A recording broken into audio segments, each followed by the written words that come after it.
Hare Krishna, everyone. Hare Krishna. So today we are continuing with the third canto. Ma folytatjuk a harmadik éneket. This is the fourth session in this section on the third canto. Ez a harmadik énekkel kapcsolatban ez a negyedik I'd találkozásunk. like to thank everyone for being here today. Köszönöm szépen, hogy itt vagytok. I get a lot of messages and you know, some feedback that devotees are listening to recordings. Nagyon csomó visszajelzést kapok azoktól a baktáktól, akik a felvételt meghallgatják. But it's really wonderful to see that devotees make the effort to come here physically. It's a different experience. De az, hogyha valaki itt van, az egy egészen más élmény számomra. And definitely for me as well. Tehát, hogy mindenki számára, tehát azok számára, akik jönnek, és az én számomra is. So today's session is very interesting. We're going to, as you may remember from last week, we're going to speak about a specific topic. Ha emlékeztek a múlt találkozás óta, tehát, hogy most egy konkrét dolgokról fogunk beszélni, konkrét témáról. It's one of my favorite sections of the third canto. Ez az egyik kedvenc részem a harmadik énekben. It's very, very relevant for our society. Az egész társadalmunk és közösségünk részére nagyon is releváns. And being in a situation where I had to advise devotees, I really studied this section a lot over the years. És mint hogy olyan helyzetben vagyok, hogy tanácsot kell adnom a baktáknak, ezt nagyon mélyen tanulmányoztam ezt a részt. I wouldn't say very deeply, but I've studied it. Tehát mondjuk úgy, hogy tanulmányoztam, hát talán nem nagyon mélyen. But we begin with our prayers to Śrīmad-Bhāgavatam. De először is kezdjük az imákkal, which help us to take shelter of the scripture of all scriptures. Ez segít nekünk abban, hogy menedéket vegyünk a szentírásoknál. These prayers are composed by Sanatana Goswami. Ezeket az imákat Sanatana Goswami költötte. And actually devotees, a couple of devotees sent me messages saying they're learning these verses. And that's very nice. És kapok olyan visszajelzést is, hogy egyes baktáktól, hogy megtanulják ezeket If a possible, imákat. you can learn these verses, and before you start reading Bhagavatam, recite these verses. És az nagyon ajánlatos, hogy ha meg tudjuk tanulni ezeket a verseket, hogy a Bhagavatam olvasással, tanulmányozással előtt ezeket elmondjuk. Reminding yourself of the meaning of these verses. És ez emlékeztet minket, hogy ezek a versek tulajdonképpen mit jelentenek. Entering into the mood. Hogy helyezkedjünk abban a hangulatba. And in that way you'll feel a different kind of reciprocation from Bhagavatam. És így aztán a Bhagavatam részről egy egészen más viszonzást érzünk. Because Bhagavatam, just like the holy name, abhinnatvam nama namino, is non-different to Krishna. De hát, mert a Bhagavatam csak úgy, mint a Szent Név, nem különbözik Krishnától. Yeah. So as usual, we do call and response. Akkor most is felelgetősbe fogjuk mondani. Sarva Shastabdi Piyusha Sarva Shastrabhi Piyusha Sarva Vaidaika Satphala Sarva Vedaika Satphala Sarva Siddhanta Ratnadhya Sarva Siddhanta Ratnadhya Sarva Lokaika Drikprada Sarva Lokaika Drikprada Sarva Bhagavata Prana Sarva Bhagavata Prana Śrīmad-Bhāgavata Prabho Śrīmad-Bhāgavata Prabho Kalidvanto Ditaditya Kalidvādantudivāditya Shri Krishna Parivartita Shri Krishna Parivartita Paramananda Pathaya Paramananda Pathaya Premavarshyaksharayate Premavarshyaksharayate Sarvada Sarvasevyaya Sarvada Sarvasevyaya Shri Krishnaya Namostute Shri Krishnaya Namostute Madeka Bandhu Matsangin Madeka Bandhu Matsangin Madguru Manmahadhana Madguru Manmahadhana Mannishtaraka Madbhagya Mannishtaraka Madbhagya Maddananda Namostute Maddananda Namostute Asadu Sadhu Tattayin Asadu Sadhu Tadayin Ati Nichochatakara Ati Nichochatakara Hanamuncha Kadachin Mam Hanamuncha Kadachin Mam Premna Hrit Kantayospura Prema Hrit Kantayospura. Just go back and read the Hungarian.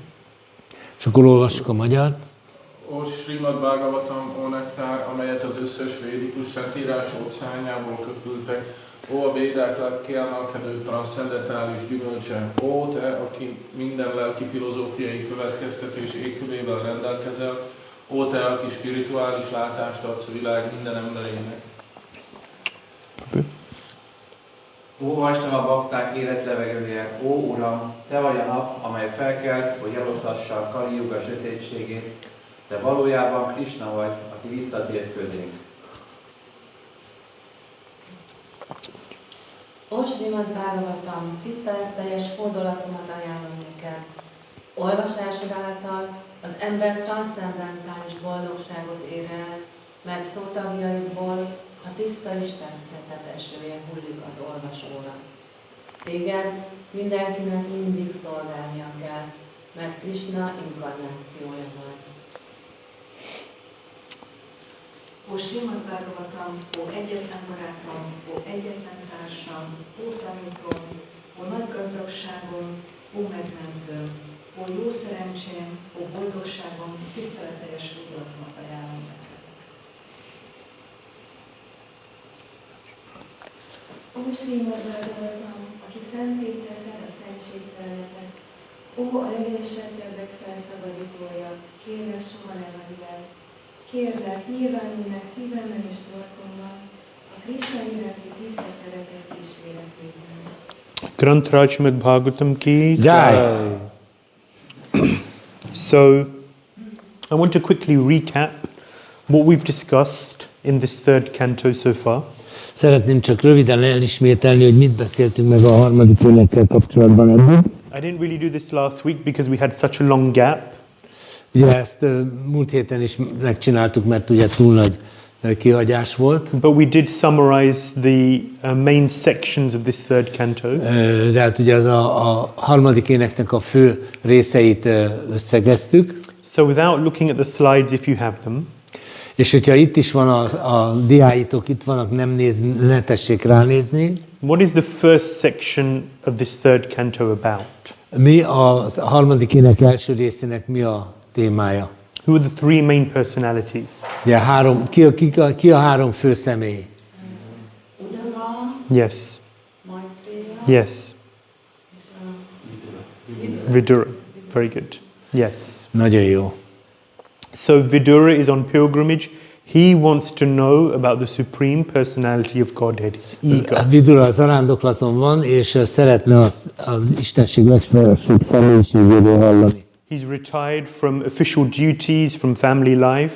Ő visszavonult a hivatalos kötelességektől, a családos élettől, And he's eager to realize God.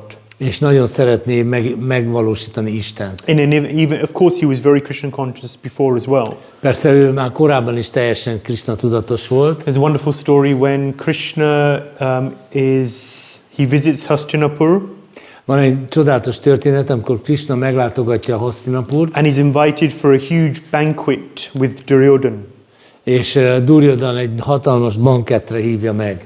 And then he's also invited by Vidura to his, small dwelling. És Vidura is meghívja őt a kis kunyhójába. And Krishna chooses Vidura. És Krishna Vidurát választja. And Vidura's wife is so ecstatic that Krishna's coming to their home. És Vidura felesége teljesen extázisban van, hogy Krishna hozzájuk jön az otthonukba. And when she sees Krishna, she just goes into ecstasy. És amikor meglátja Krishnát, teljes extázisba She esik. cannot believe that Krishna, her Lord and Master, the person she meditates on and prays to, is in her home. Tehát nem tudja felfogni, hogy Krishna, akihez imádkozik, aki körül minden gondolata van, akihez imádkozik, az ott van az otthonában. She's speechless, her emotions are all over the place.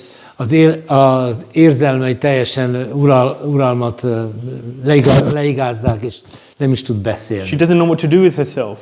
De azt se tudja, mit csináljon. But because it was such a last-minute invitation, they didn't have anything at home that she De could mint cook hogy with. egy ilyen utolsó percben történt ez a meghívás, semmi nem volt otthon. All they had was, does anyone know? Bananas. Tehát nem volt más otthon, csak banán.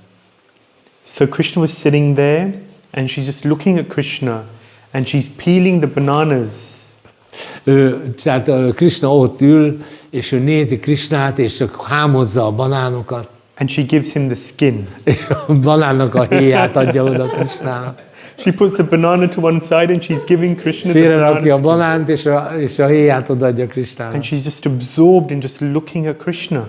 Teljesen el van merülve abból Krisnának. And she can't think about anything else. Semmi másra nem tud gondolni. And Krishna takes a banana skin and eats it like it's nectar.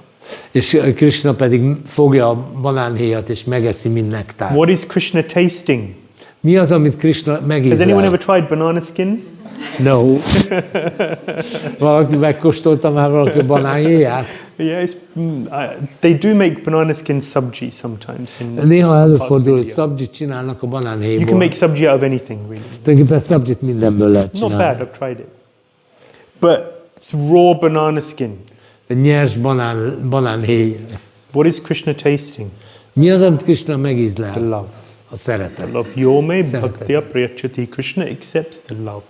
Krishna a szeretetet fogadja el.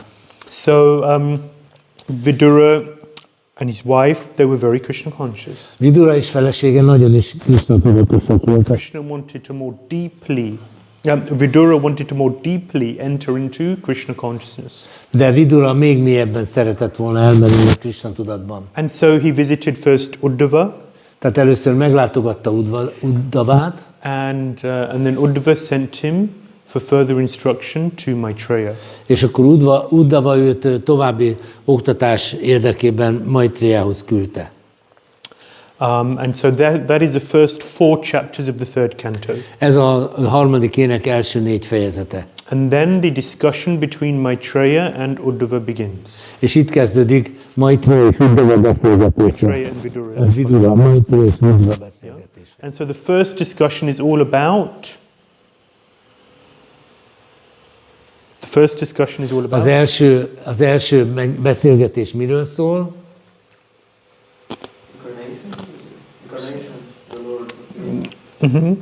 Tehát And more broadly, what did we discuss? What was the second session about? És szélesebb értelemben miről szólt a második It találkozás? was all about creation. A teremtésről. Yeah, so Maitreya asks many questions about creation. Maitreya? Okay, I'm going to get it right now. Most Vidura. már jól fogom mondani. Vidura egy csomó kérdést tesz fel a teremtéssel kapcsolatban. Correct, thank you, Prabhu. And why does he ask all of these questions? He Miért wants to teszi know fel about ezt a sok Krishna, kérdést? not about this world. Mi a helyzet Krishnával? Mi a helyzet a világgal? He doesn't want to know about the world, he wants to know about Krishna. Tehát ő igazán nem a világról akar információkat szerezni, Krishnáról akar tudni. He asks for our benefit. Yes. He asks for our benefit. A mi érdekünkben teszi fel ezeket a kérdéseket. Yeah, he asks many details about the nature of Nagyon sok creation, the nature of kérdés. the world, its primary creation, secondary creation.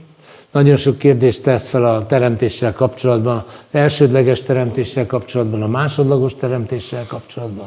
One key message here is that God is great.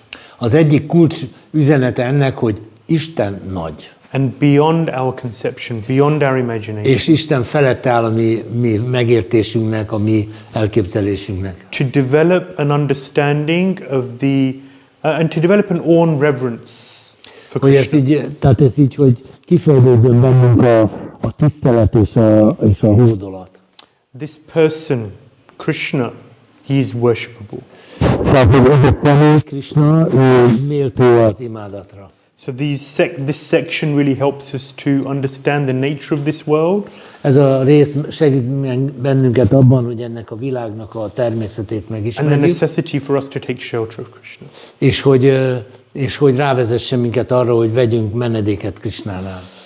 Then, last week, Múlt héten we discussed megbeszéltük the incarnation of Varahadev a Varahadev inkarnációját, and the situation, the circumstances surrounding his descending to the world. és azokat a körülményeket, hogy milyen körülmények között jelent meg ebben a világban. What was the purpose for Varahadev's incarnation? Mi volt Varahadev inkarnációjának a célja? 2 main parts. Két fő dolog. és kiemelni a földet. Yes. Tehát, hogy legyőzni Hiranyaksát és kiemelni a földet. Yes. So to place the earth back into its orbit. Tehát, hogy a földet visszahelyezze a pályájára. And second, in order to defeat and kill Hiranyaksha. És a második, hogy legyőzze és megölje Hiranyaksát. And then we heard a little bit about the history of these two brothers, demon brothers, Hiranyakashipu and Hiranyaksha. És akkor hallunk a történetét ennek a két testvérnek, Hiranyakashipunak és Hiranyaksha. Number one, their birth. Ugye a Their születésük. parents are who? Kik a szüleik? Diti. Diti és Kashyapa. Yeah? tehát Diti és Kashyapa Kashyapa. and Diti. Yeah. And then their previous birth, which was as És akkor a korábbi születésükről is szó van, Jai and Vijay. mint Jai és Vijay. And what was the circumstances surrounding Jai and Vijay? Mik voltak a körülmények a Jai és Vijay-jal kapcsolatban?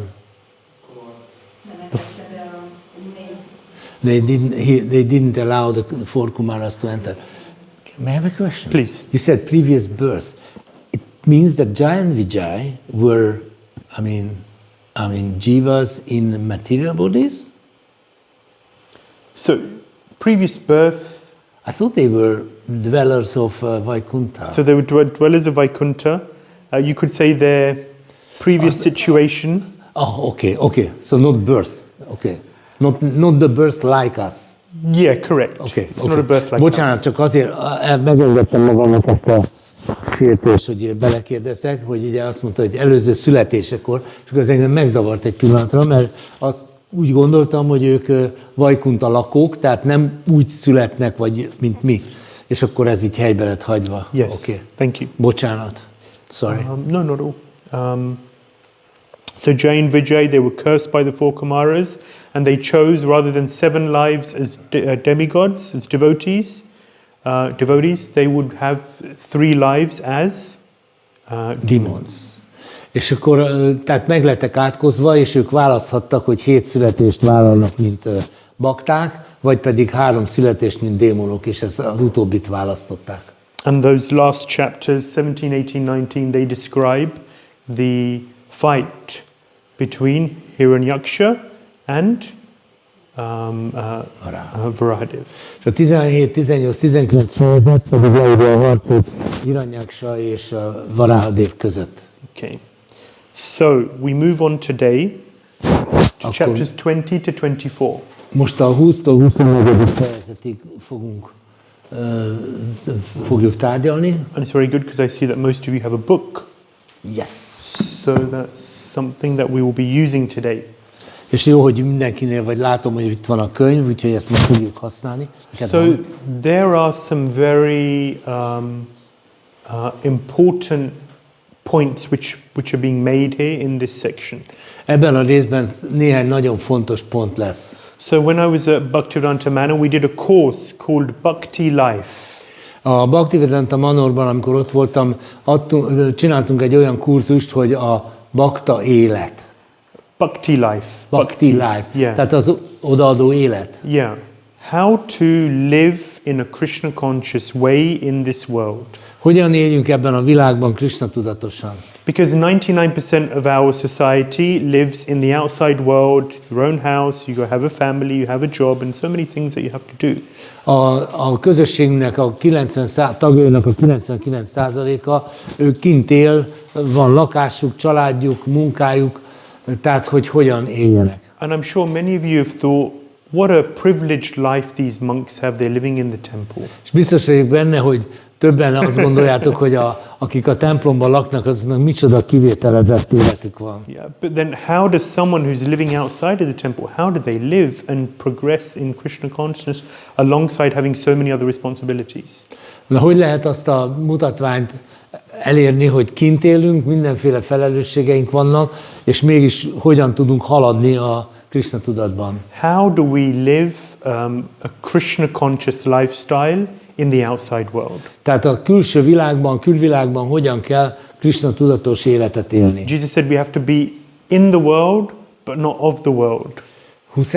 Jesus. Ja, Jézus azt mondta, hogy a világban, de nem a világénak lenni. So how to practically do that in a Krishna conscious way according to Śrīmad-Bhāgavatam. Hogyan lehet a Śrīmad-Bhāgavatam szerint ezt a Krishna tudatos életet folytatni? And there are many insights throughout the Bhagavatam, particularly in Prabhupada's purports. Nagyon sok van erről a Śrīmad-Bhāgavatamban, különösen Prabhupádnak a magyarázataiban. But if someone wanted to learn about this topic, I would direct them to this section of the Bhagavatam. Ha valaki igazán mélyen tanulmányozni akarja ezt a témát, akkor ezt a részt ajánlom neki.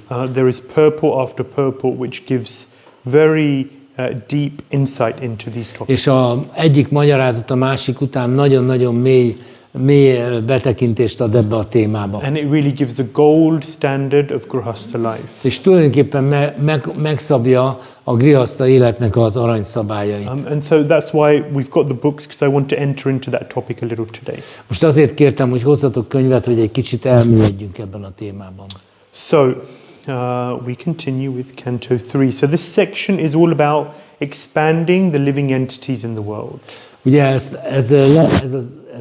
tulajdonképpen arról szól, hogy a különböző lények hogyan népesítik be a világot. Yeah, so we move on to Kardama Muni and Devahūti. És akkor most Kardama Muni és Devahūtira térünk rá. Yeah, so all of these personalities we spoke about Kashyapa and Diti. We spoke about Kashyapa and Diti. Már beszéltünk Kashyapáról és Ditiről. They are also progenitors of mankind. Ők is tulajdonképpen az ősszülei az emberiségnek. Yeah, so the idea is that Brahma, he's created the shell. Tehát Brahma tulajdonképpen megalkotta a kereteket. But then he's thinking, okay, but now I need to populate this universe. De utána azt mondta, hogy hát ezt most már be kell népesíteni, ezt az univerzumot. What's the universe without people? Mit ér egy világegyetem emberek nélkül? And other living entities. És egyéb élőlények nélkül. So he has children and he expects them to help to populate the universe. Ugye gyermekeket hoz a világba, és elvárja tőlük, hogy segítsenek benépesíteni a világot. Last week we mentioned how the 4 Kumaras were his first offspring. Ugye az első 4 gyereke az a 4 kumára volt, beszéltünk erről a múltkor. But they said no thank you. De ők azt mondták, hogy köszönöm. Yeah, and then many others who didn't quite fulfill his wishes. És jöttek sokan, akik szintén nem teljesítették be az ő óhaját. But then he had Swayambhuva Manu and Shatarupa. És aztán megjelent Swayambhuva Manu és Shatarupa. And they were very ready to fulfill their father's instructions. És ők nagyon is készségesen készek voltak arra, hogy teljesítsék az apjuknak a kívánságát. So once Varahadev returned the earth to its orbit, tehát miután Varahadev visszatérítette a földet a pályájára, Swayambhuva Manu and Shatarupa were ready to begin their work. akkor Swayambhuva Manu és Shatarupa nekiláttak a munkájuknak. Yeah. So they in chapter 20 we hear how they had 3 daughters and 2 sons. És a 20. fejezetben olvashatunk arról, hogy 3 lányuk és 2 fiúk lett. Okay. So these were their children. Ezek a gyerekek. And from now up until the end of the 5th canto we will be hearing about these children. És innentől fogva egészen a 3. ének végéig ezekről a gyerekekről fogunk hallani. Or until the middle of the 5th canto. Vagy mondjuk így az 5. ének közepéig. Yeah. We'll be hearing about the children of Swayambhuva Manu and Shatarupa. Tehát Swayambhuva Manu és Shatarupa gyermekeiről fogunk hallani. So right now, so their children are Devahūti, Akuti, Prasuti, Uttanapad and Priyavrata. Ezek a gyerekek. Yeah. Uttanapad is the father of? Uttanapad kinek az apja? Yes. Yeah. So Uttanapad, he's the father of Dhruva Maharaj. Very famous story in the 4th canto. Dhruva Maharajnak az apja. So today we're focusing in on Devahūti. Ma fókuszálunk Devahūtira. Yeah. So Devahūti is a granddaughter of Brahma. Ő tulajdonképpen Brahmának az unokája. And she marries Kardama Muni, who is a son of Brahma. És Kardama Munihoz megy férjhez, aki Brahmának a fia. Yes. So this is a summary of today's session. What Ez a will we mai be talking about? találkozásnak az összegzése, hogy erről fogunk beszélni. Yeah. So when they come into the material world, living entities are acting out their desires, just like we are. Amikor az élőlények az anyagi világba jönnek, akkor tulajdonképpen azért jönnek, hogy a vágyaikat kiéljék. We enter into this world and we have a free will as to what choices we make. És amikor belépünk ebbe a világba, mert szabad akaratunk van, hogy milyen választásokat teszünk. You decided to become devotees.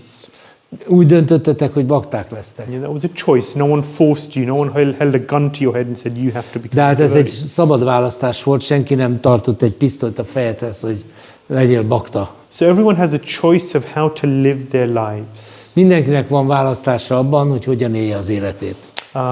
And so we'll be hearing about, I'm going to speak briefly about expanding the species. Egy So not kicsit humans. hallunk a fajok kiterjesztéséről, And then the marriage of Kardama Muni and Devahūti, how it took place. és aztán Kardama Muni és Devahūtinak a házasságáról hogyan történt, And then finally Devahūti's children. és aztán Devahūti gyermekeiről is fogunk hallani. Okay, so chapter 20 A 20.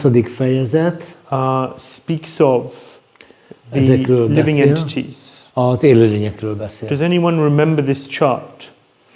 Emlékszik valaki erre az ábrára? So in the second section, back in the middle of September, we also had the same chart. Szeptember közepén már láttuk ezt a ábrát. So in the second and third cantos, creation is described 5 times from different perspectives. A második és harmadik énekben a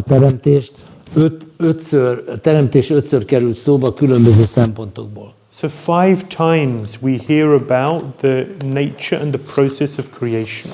Tehát 5-ször hallunk a teremtés természetéről és folyamatáról. So in the 10th chapter of this third canto, A harmadik ének 10. fejezetében we heard about the various species of life which were hallunk a created különböző életfajokról, through the agency of Brahma. és a Brahmán keresztül. Yes. And today, in this chapter 20, we are hearing about the 8 types of demigods, basically. A 20. fejezetben a félistenek 8 fajtájáról fogunk hallani. So the Pitris, the Gandharvas, the Yakshas, the Rakshasas, Siddhas, Charanas, Vidyadharas, etc., etc. Tehát ezekről stb.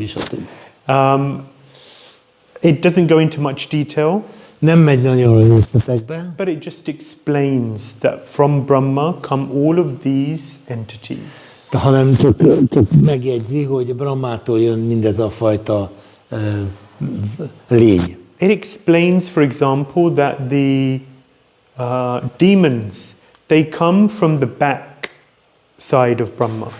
Például elmondja azt, hogy a démonok azok Brahma hátsójából kerülnek elő. Therefore, we should understand that the back is a dirty place. Innen meg lehet érteni, hogy a hátsónk az egy tisztátalan So, for hely. example, sometimes I see devotees chanting like they're walking and chanting like this. They have their bead bag in their hand and they're chanting like this. Néha látom, hogy bakták úgy dzsapáznak, hogy a dzsapazsákuk így hátul van. The bead bag has what inside? Tulsi beads. Mi van a dzsapazsákban? Tulsiból való gyöngyök. Purest of the pure. A legtisztább között is a legtisztább. Number one, it should always be above the waist. Ami a legelső szabály, hogy mindenképpen a derék fölött legyen. And it definitely shouldn't be at the backside. És természetesen egyáltalán nem szabad, hogy a hátsónknál legyen. I've seen many devotees do it actually. Sokszor láttam baktákat. But always remember, I heard this, I don't know how many years ago, a long time ago, I heard that the demons come from the backside, therefore it's Nagyon-nagyon sok éve hallottam ezt, hogy a démonok azok Brahmán hátsójából kerülnek elő. so like that, we hear about the different types of demigods, Tehát itt hallunk a különféle félistenek fajtáiról, and we discussed this just to recap. There are so many different varieties, picit ismételjük 8.4 el. million species of life. Ugye 8,4 millió életforma van. Why are there so many varieties? Miért van ennyi változatosság? Because there are so many varieties of consciousness. Azért, mert nagyon sokféle tudatosság létezik. So each one of us in this room, even though we're in the human body, we have slightly different consciousness.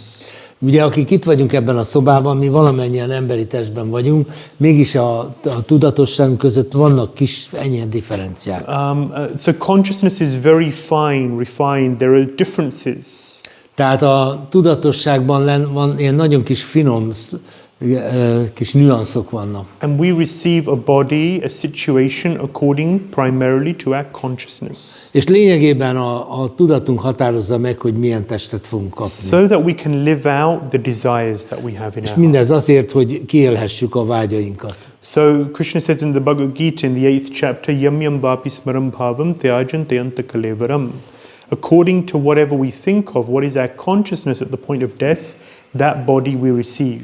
A 8. fejezetben mondja Krishna, hogy amilyen tudatban vagyunk a halál pillanatában, annak megfelelő testet fogunk kapni. So our consciousness drives our situation, our environment. Tehát a tudatunk irányítja azt a helyzetet, amiben kerülünk. Yeah?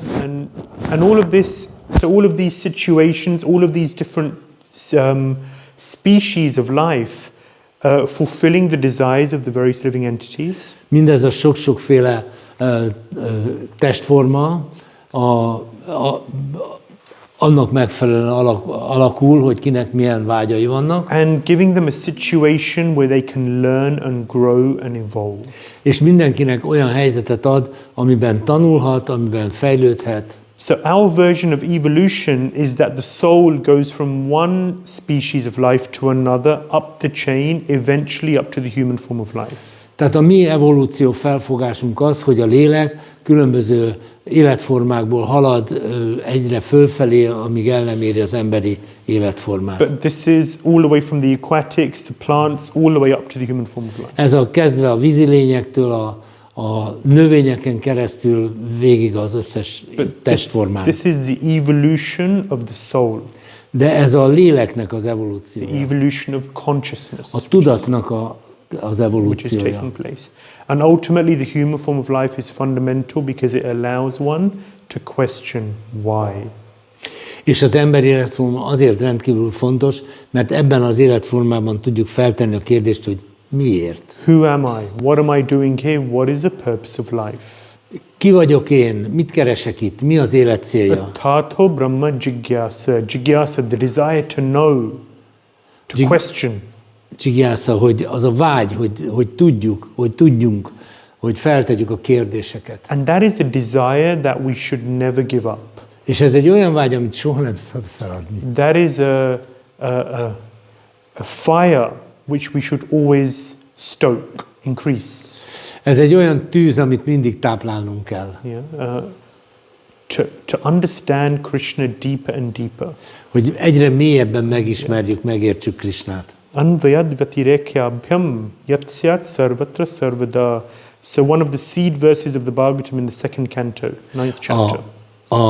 A Bhagavatam egyik magverse a második ének 9. fejezetében van. It says that a living entity is always, in every place, in every space, every direction, is looking for a deeper and deeper understanding of the truth.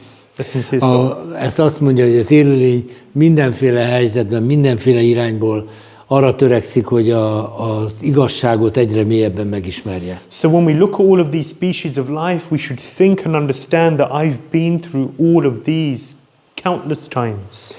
És amikor ezt a táblázatot nézzük, akkor arra kell gondolnunk, hogy ezeken már mind végigmentünk megszámlálhatatlan sokszor. 8.4 million species of life, I've been through it all. 8,4 millió életen keresztül megyek. And now I'm here. I have the human form of life. I'm sitting in the Hare Krishna temple.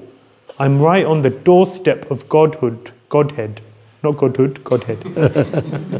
Tehát és most végre valahol, itt vagyok emberi testben, itt vagyok egy Hare Krishna templomban, és most itt vagyok a küszöbén annak, hogy menjek Istenhez. Let me make the most of this opportunity.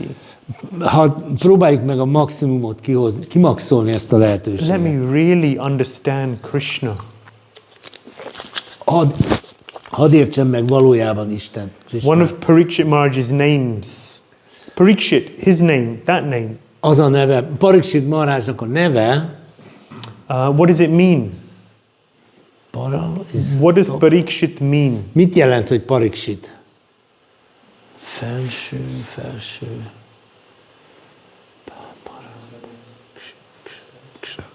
Parikshit means, Pariksha is to examine.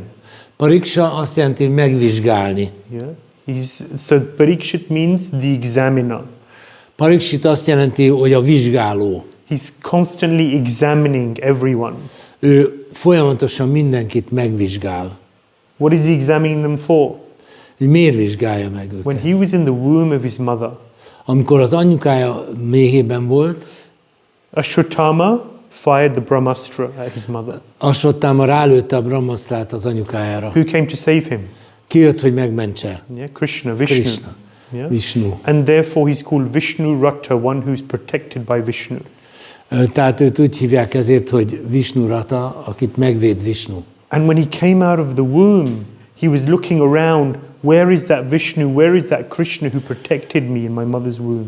És amikor kijött az anyukája méhéből, akkor csak nézett körbe, hogy hol van az a Vishnu, aki megvédett engem. And therefore he's constantly examining, looking, trying to find Krishna again.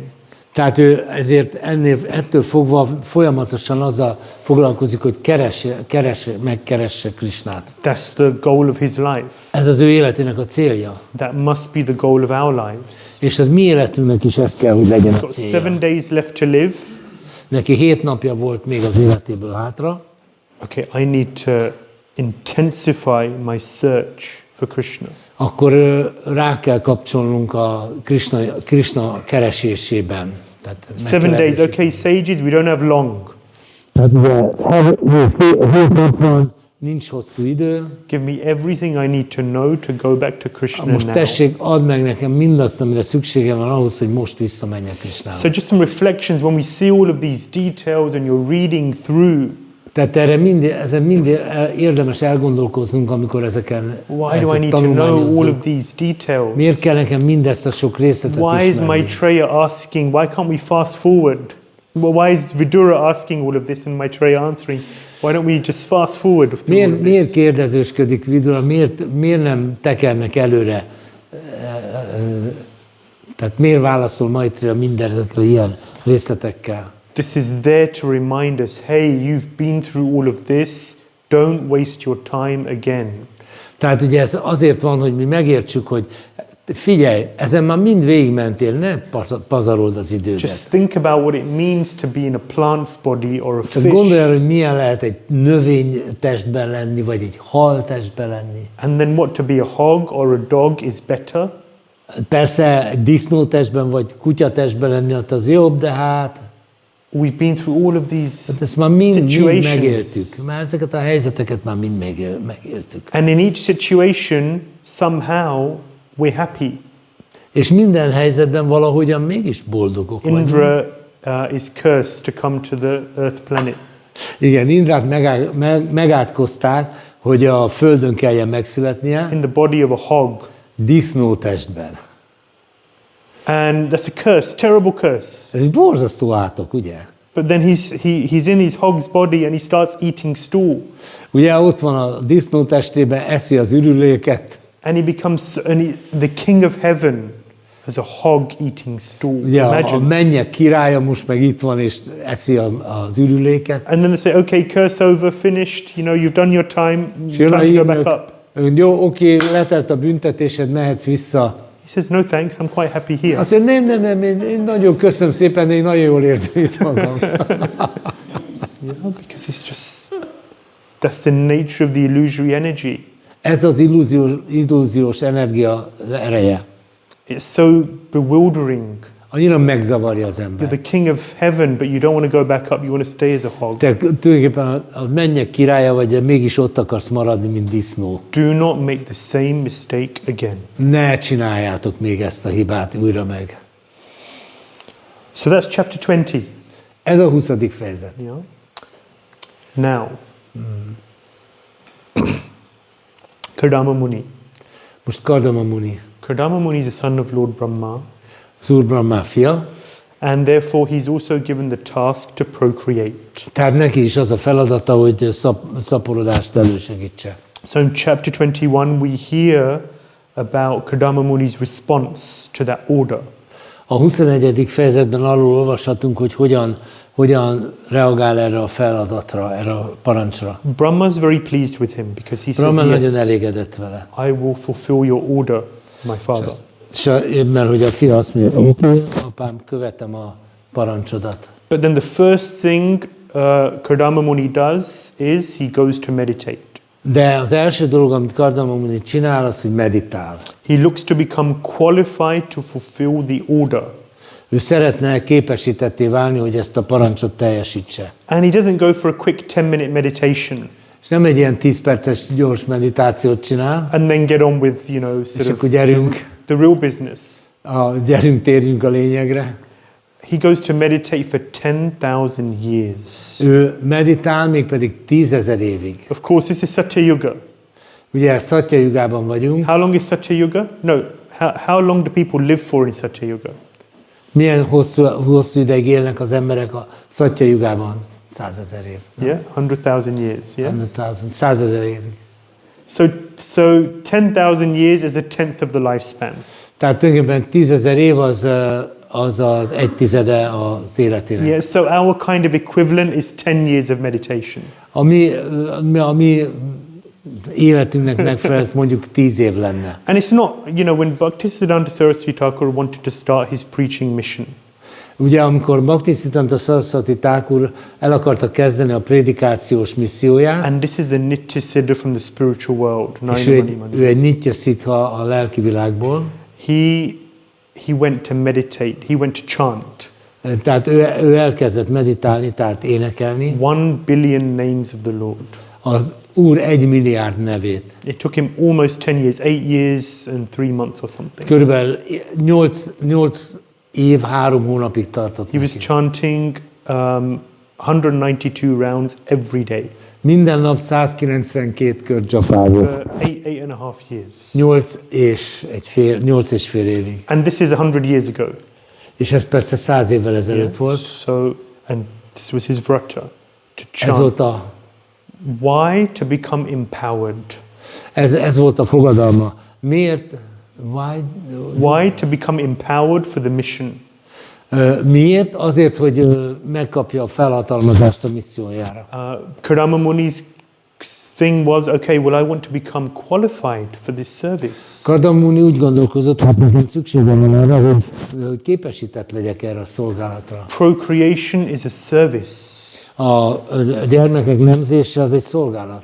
And that's for everyone, not just for, in this situation, because of course he's populating the universe, it's a service given from his father, but it's a service for everyone who's engaged in procreation. De hát ez nem csak az ő feladat, ez mindenki számára egy feladat, egy szolgálat, aki gyerekek nemzésével foglalkozik. Yeah. So in Satya Yuga, people live for 100,000 years. In Treta Yuga, people live for? Treta Yugában mennyi ideig 10,000 éltek? 10,000 évig. In Dwapara Yuga, they live Dwapara for Yugában 1,000 years. 100,000 évig, And in Kali Yuga, a és maximum of Kali 100 Yugában maximum 100 évig. Yes, each time it's reducing by 10. Tehát úgy egy tizedére csökken minden alkalommal, minden So he váltással. takes 10,000 years of intense meditation. Ugye 10,000 év intenzív meditáció. Lemandash. Austerity, it sharpens the senses. A lemondás az élesíti az érzékeket. He was meditating on the Lord, he received great mercy, great blessings. Mivel az Úron meditált, ezért nagyon nagy kegyet és nagyon sok áldást He kapott. fixed his mind on the Lord. Ő az elméjét teljesen az Úrra függesztette. This is the essence of brahmachari life. Ez a brahmacsári életnek a lényege. Living a life of austerity.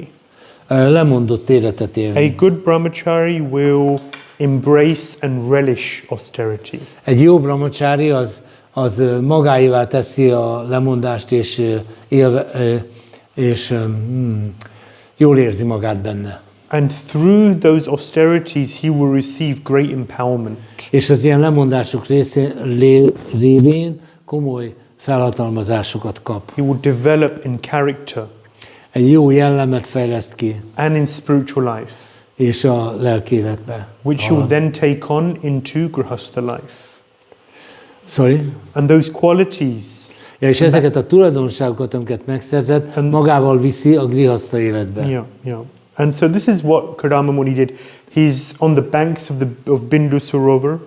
A Bindu Sarovar. Bindusarovar partján végezte ezeket a meditációkat, And actually it's described that he was crying tears és leírják, hogy sírt, könnyekkel for the Lord. sírt.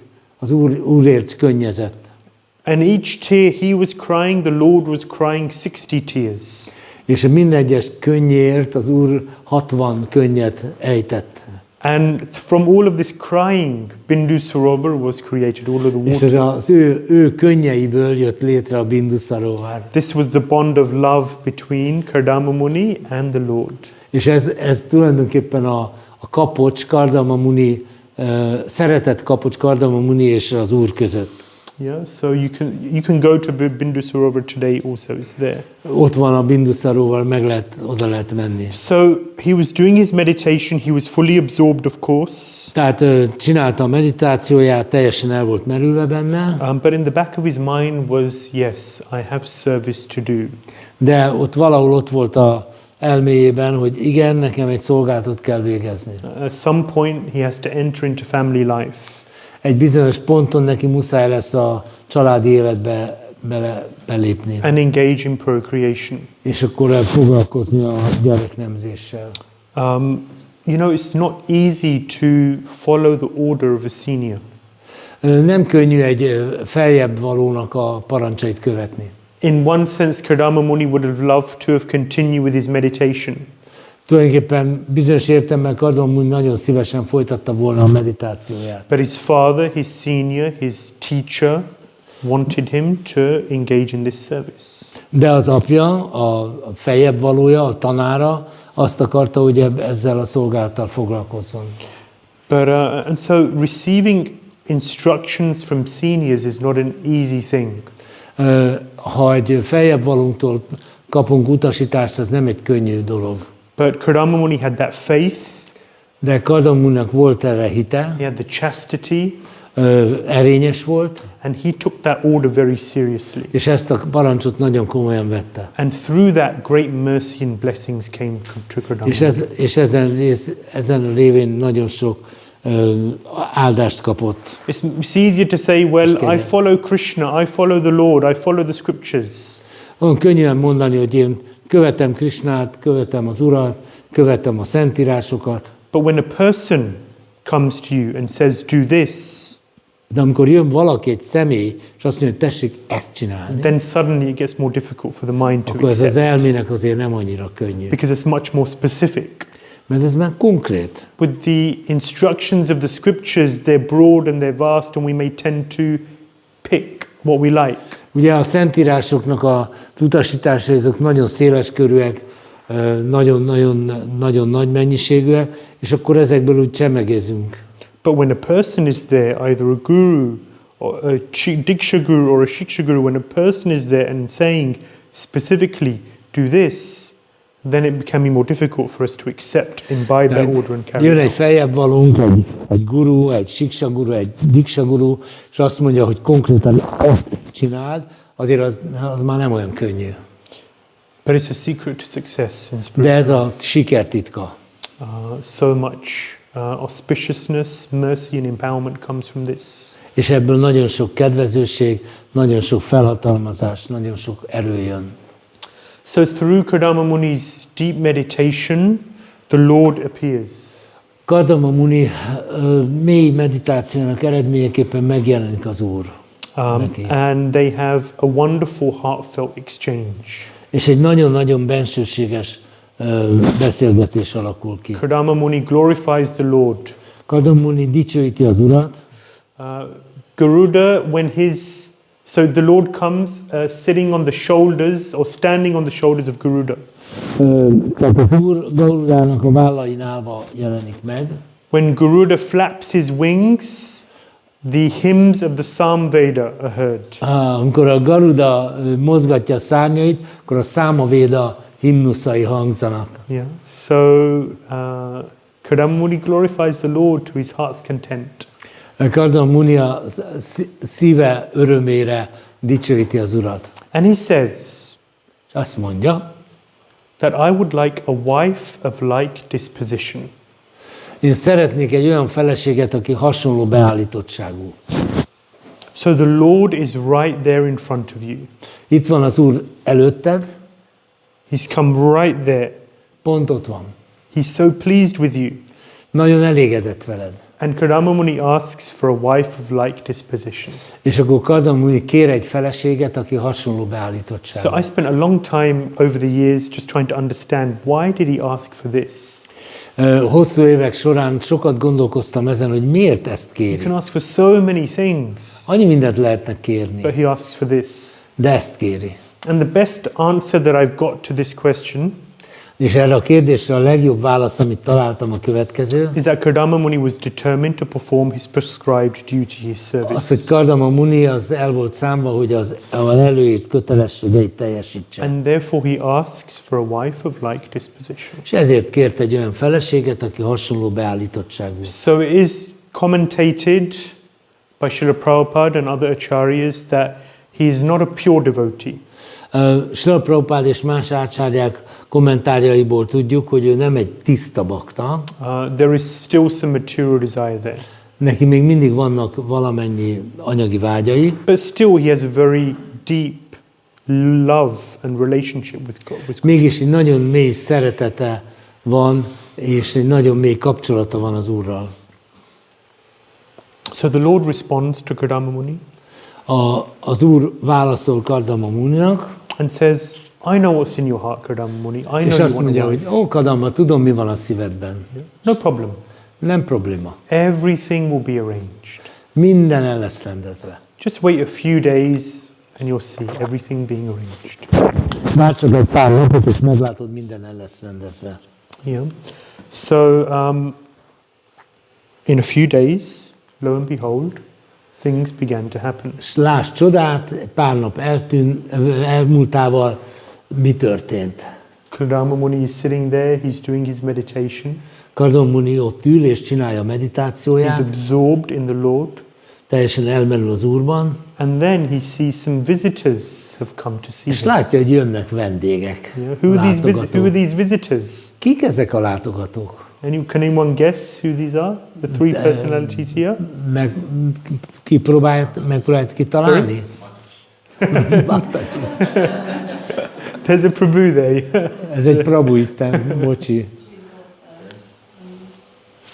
Three daughters of? Uh-huh. Ja, de szóval The three daughters? ugye három lányok? Három lány? A lendő feleségének a szülei. Again. The parents of his future Yeah. wife. Yes. So this is Swayambhuva Manu, Shatarupa, Aha. and they've come with their daughter who is Devahūti. Devahūti. Yes. És akkor megjelennek ugye ezek Yeah. személyiségek. So in the Vedic tradition, the woman does not approach the man herself. A védikus hagyomány szerint a nő nem közelítheti meg a férfit. Even the man doesn't approach the woman himself. Míg a férfi se közelítheti meg egyedül a nőt. So how do they do it? Hogy csinálják The akkor? parents. Szülők. Yeah. So Kardama Muni is approached by the parents of Devahūti. Tehát Kardama Munit a Devahūti szülei közelítik meg. Swayambhuva Manu is a big man. Śrīmad-Bhāgavatam Manu egy nagy ember. Yeah, he's not like the prime minister of a country, Nem akkora, mint egy miniszterelnök. you know, or even a king. I was watching. Vagy egy király. Nem. What's his name? Frederick X of Denmark. He was coronated the king of Denmark last week. Tizedik Frigyes most meg lett koronázva Dánia királyává. Yeah. And there were tens of thousands of people who came to Copenhagen to watch this Több event. tízezer ember jött Kopenhágába, hogy nézze ezt a ceremóniát. And you know, they're in the livery, the clothes they're wearing, the opulence of it all. A libériák, a csodálatos ruhák, a pompa.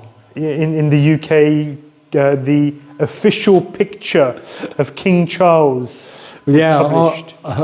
Egyesült Királyságban a Károly királynak a hivatalos képe, Yeah, and this picture will be seen in all public places and spaces. és ugye ez a hivatalos képet kiakasztják mindenféle In schools, nyilvános helyen, hivatalos helyen. in schools and in hospitals, Iskolákban, in fire stations, this picture of King Charles in his Kórházakban, uniform with all of his badges of honor. tűzoltó telepeken, és akkor ott van az összes kitüntetés. Yeah, and he's standing there in his palace, És ott áll a palotájában, which is, you know, sort of littered with all sorts of opulence. és mindenféle pompával van díszítve. But these are small people. De ezek tulajdonképpen pici kis emberek. You know, for us, they're like, wow, you know, amazing. Look at this, so much opulence. Ez mennyi pompa. But King Charles has his toothpaste on his toothbrush done by the servant. Really? He doesn't even push the toothpaste. Magyarul? De Károly király még a fogkrémet sem maga nyomja rá a fogkeféjére, hanem azt is megcsinálják neki. These are significant people Ezek úgynevezett jelentős személyek, of this tiny little Earth planet. de hát csak a picike kis földbolygó szempontjából. Which is just a tiny, insignificant part of this universe. Amely ennek az univerzumnak csak egy kicsi jelentéktelen darabkája. Our Brahma has 4 heads. Brahmának van 4 feje. My God, 4 heads. Nekem 4 fejem van. But there's another Brahma who has 40 heads. De van egy másik Brahma, akinek 40 feje van. And his universe is much bigger than ours. És az ő univerzuma sokkal nagyobb, mint a miénk. Another Brahma who has 400 heads. Van egy Brahma, 4,000, 4 akinek million. 4 millió feje van. Our universe is the smallest of them all. A mi univerzumunk az összes közül a legkisebb. So we're in the most insignificant universe. Tehát a mi legkevésbé jelentős, legjelentéktelenebb univerzumban vagyunk. So Swayambhuva Manu is in charge of all of this. És Śrīmad-Bhāgavatam Manu az egésznek a feje. Yeah, so he's a big man. Tehát ő egy nagyon komoly ember. And he's come with his wife, his queen, Shatarupa. És akkor a királynőjével, Satarupával jön, Yeah, he's come to see Kardama hogy Muni, meglátogassa Kardama Munit, who's the simplest of sages, aki a legegyszerűbb bölcs, in his hermitage. és az ő remete lakán látogatják meg. And he's come to give his wife, a princess who's seen nothing but opulence in her life. Sorry, daughter. Daughter. És azért jön, hogy odaadja a lányát, aki a palotában eddig csak pompával találkozott. And he says, I want to hand to you my daughter Azt mondja, hogy átadom neked a lányomat, in marriage. hogy vedd feleségül. Yeah. He said that she's heard all about you. És elmondja, hogy a lány mindent hallott rólad, From Narad Muni. Nárada Munitól, And therefore she wants to marry you. ezért ő szeretne hozzád jönni She feleségül. was very impressed by his austerity. A lánynak nagyon tetszett, hogy ilyen lemondott vagy. She heard about his character. Hallott a jellemedről, She heard about his subservience to father. És hallott arról is, hogy mennyire aláveti magát az apja kívánságának. And on this basis, the family said, yes, this is a suitable husband. És akkor ezzel az alapon a család úgy döntött, hogy ugyan, hogy megfelelő férj lesz. A number of things that could be said on this topic. Erről egy csomó dolgot lehetne mondani. In the 12th canto it says that in Kali Yuga, there are predictions of Kali Yuga. It says marriage will be based on one's proficiency in sex life. A 12. énekben vannak ilyen proféciák a Kali Yugával kapcsolatban, hogy a Kali Yugában a házasság a nemi életben való ügyességen fog alapulni. And in today's world that just seems normal. Yeah, sure, that's how it is. What else? És a mai életben ez meg teljesen természetes, hát persze, hát mi más. But when you look at the way things used to be, the Vedic culture, it's really so different. Tehát, de hogyha megnézzük, hogy a védikus kultúra az hogy volt, hát teljesen más. Yeah. So yeah, you look at the qualities of a person. Nézzük csak, hogy milyen minőségű emberek voltak. Kardama Muni, milyen tulajdonságokkal he's been here for thousands of years. Itt 1000 évek óta itt van Kardama Muni. Yeah, he's physically speaking, you know, he's wearing a bed sheet. Ugye, hogyha most a testi megjelenését nézzük, egy lepedőbe van öltözve. He's got matted hair, huge beard. He's not in the best condition physically. Tehát ugye a haja az már ilyen összenemezelődött. Hát, hogy úgy mondjam, nem a legvonzóbb állapotban van. He doesn't have a huge house and the latest sports car.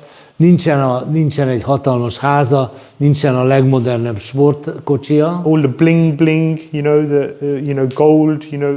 Ja, nincsen telepakolva mindenféle aranycuccal. That's what people look for these days. Ugye manapság ezt keresik a nők. He just has qualities. De viszont tulajdonságai vannak. Yeah, he's a sage, he's a God-conscious personality, he's sense-controlled, mind-controlled. These are qualities of a man. Tehát ő egy bölcs, egy lemondott, aki kontrollálja az elmét, kontrollálja az érzékeit. Tehát ő egy minőségi férfi. This is the basis upon which to choose a partner. Ezen az alapon kell egy partnert választanunk. I speak to many people, devotees also, who don't understand this. Vannak, még bakták is vannak, akik ezt nem értik. And they choose more in the direction of the basis upon which people outside choose. És a választásaikat sokszor olyan szempontok befolyásolják, mint a kívülállókét. Okay, but this isn't a marriage counseling session. I'm not going to get. This is not a marriage counseling session. Igen, ez most nem egy házassági tanácsadási előadás, úgyhogy lépjünk tovább. But many very relevant insights are given in the purpose. De azért itt nagyon-nagyon sok fontos tudást kaphatunk. So Swayambhuva Manu, he's a Kshatriya. King. Swayambhuva Manu ugye király, tehát Kshatriya. He approaches Kardama Muni, the sage, the Brahmana. Ugye megközelíti Kardama Munit, aki egy brahmana, mert egy bölcs. He's rich, he's poor. Ő gazdag, a brahmana meg szegény. Yeah. He's older, he's younger. Nyilván ő idősebb, a király. But he comes with great respect towards De Kardama nagy Muni. tisztelettel közelíti meg Kardama Munit. Yeah, and this is how things were. There was a great respect amongst men. Hogy is voltak a dolgok azelőtt? Nagyon-nagyon komoly tisztelet volt az emberekben. Yeah, so he's a married man, he's a grihastha, this is a brahmachari. Tehát ugye ő egy házas ember, itt ez pedig egy brahmachari. Yeah, but he comes to him with great respect, and this should be the nature of relationships between brahmacharis and grihasthas.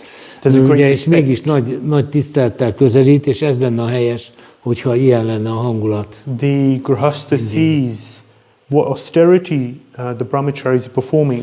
A grihastha látja, hogy a brahmachari milyen lemondásokat gyakorol, They're serving the Lord, szolgálja az Urat, engaged fully in devotional service, teljesen el van merülve az odaadó szolgálatban, controlling the mind and senses and not engaging with the material energy. uralja az érzékeit és az elméjét, és nem lép kapcsolatba az anyagi energiával. And in the same way, the brahmacharis look at grihasthas and think, look how amazing they are. They're dealing so much with the material energy, and at the same time, they're practicing Krishna conscious. De ezt a brahmachari meg úgy néz rá a grihasztákra, hogy na hát ez micsoda teljesítmény, hogy el vannak foglalva az anyagi világban, és mégis Krishna tudatosak. And on top of that, they even give donations to help run the temple. És ráadásul még adományoznak is, hogy a templom fel tudja tartani magát. And like that, there's a strong bond of respect and love between the brahmacharis and grihasthas. This is a mature society. Egy érett társadalomban a brahmacharik és a grihaszták között egy nagyon komoly, nagyon erős szeretetkötelék van. These days, grihasthas look at the brahmacharis and say, look at these lazy guys, they don't know about life, they should actually go out and get a job. A grihaszták pedig manapság úgy tekintenek a brahmacharikra, nézzétek ezt a lusta bandát, nem csinálnak semmit, jobb lenne, hogy elmennének dolgozni. And brahmacharis sometimes, unfortunately, they may think, look at these grihasthas, they're just sense gratifiers, they're enjoying life. És sajnos a brahmachari között is akad, akik úgy tekintenek a grihasztákra, hogy nézd, de ezek ilyen teljes érzékkielégítők, ezek le vannak esve. When I joined the temple, then one senior brahmachari said to me, Amikor a templomhoz csatlakoztam, akkor az egyik rangidős brahmacharya következőt mondta. he said, brahmacharis, they survive on the basis of the prayers and blessings of the chaste wives of pious grihasthas. Tehát azt mondta nekem, hogy a brahmacharik abból élnek, hogy the prayers And blessings, hogy imákat és áldásokat kapnak a grihaszták erényes feleségeitől. yes. Yeah, and that really stuck. És ez így tényleg beragadt az elmémbe. So there's such a bond between grihasthas and brahmacharis. Tehát egy ilyen kötelék van a grihaszták és a brahmacharik között. So Swayambhuva Manu approached Kardama Muni Swayambhuva Manu megközelítette Kardama and he Munit, glorified him. You're a great sage. és dicsőítette, nagy bölcs vagy. And he had incredible respect for him. Tehát így valóban valódi tiszteletet nyilvánított meg. And he said, I would like to give my daughter to you. I would like to give her hand in marriage. Úgyhogy szeretném hozzád adni feleségül a lányomat. I know you're looking for a wife. Tudom, hogy feleséget keresel, She's very chaste. She's very qualified. nagyon erényes, nagyon képesített, And you're not going to be a perpetual brahmachari. I know you have an order from your father. de nem leszel örökké brahmachari. Tudom, hogy van egy parancsod az apától, She's also very beautiful. és a lány pedig szép. How can you refuse? Hát ez egy visszautasíthatatlan ajánlat. And then Kardama Muni said, correct. How can I refuse? És Kardama azt mondja, persze, hogy is tudnám ezt He said, visszautasítani. I can see that through our union, there will be very good children who come about. Már látom már most, hogy az egyesülésünkből nagyon jó gyerekek lesznek. Yeah, and this is my purpose. És ez a feladatom, ez a célom. I agree to this union, Tehát hozzájárulok ehhez az egyesüléshez. but I have one condition. De egy feltételt szabok. Does anyone know what that one condition was? Tudja valaki, hogy mi volt ez a feltétel? Who's read the third canto? Ha teljesíti a feladatát, akkor szanyászt lesz, tehát hogy visszavonul. So when the children are born, then he has fulfilled his task and will retire and become sannyas. Correct. So this was Kardama Muni's condition. Ez volt Kardama Muninak a feltétele. And everyone just agreed. És ez megegyeztek. They were functioning on a different plane, Teljesen más síkon működtek ők. a different way of looking at life. Egészen máshogy néztek az életre. So everyone agreed. Parents, wife, they all agreed.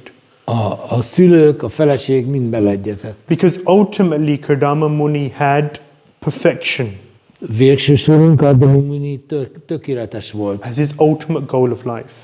illetve a tökéletesség volt a végcélja. And in making any and every decision, that was always the fundamental point to focus on. És minden döntésénél ez volt az alapvető szempont. So Kardama Muni had a secondary duty in the world.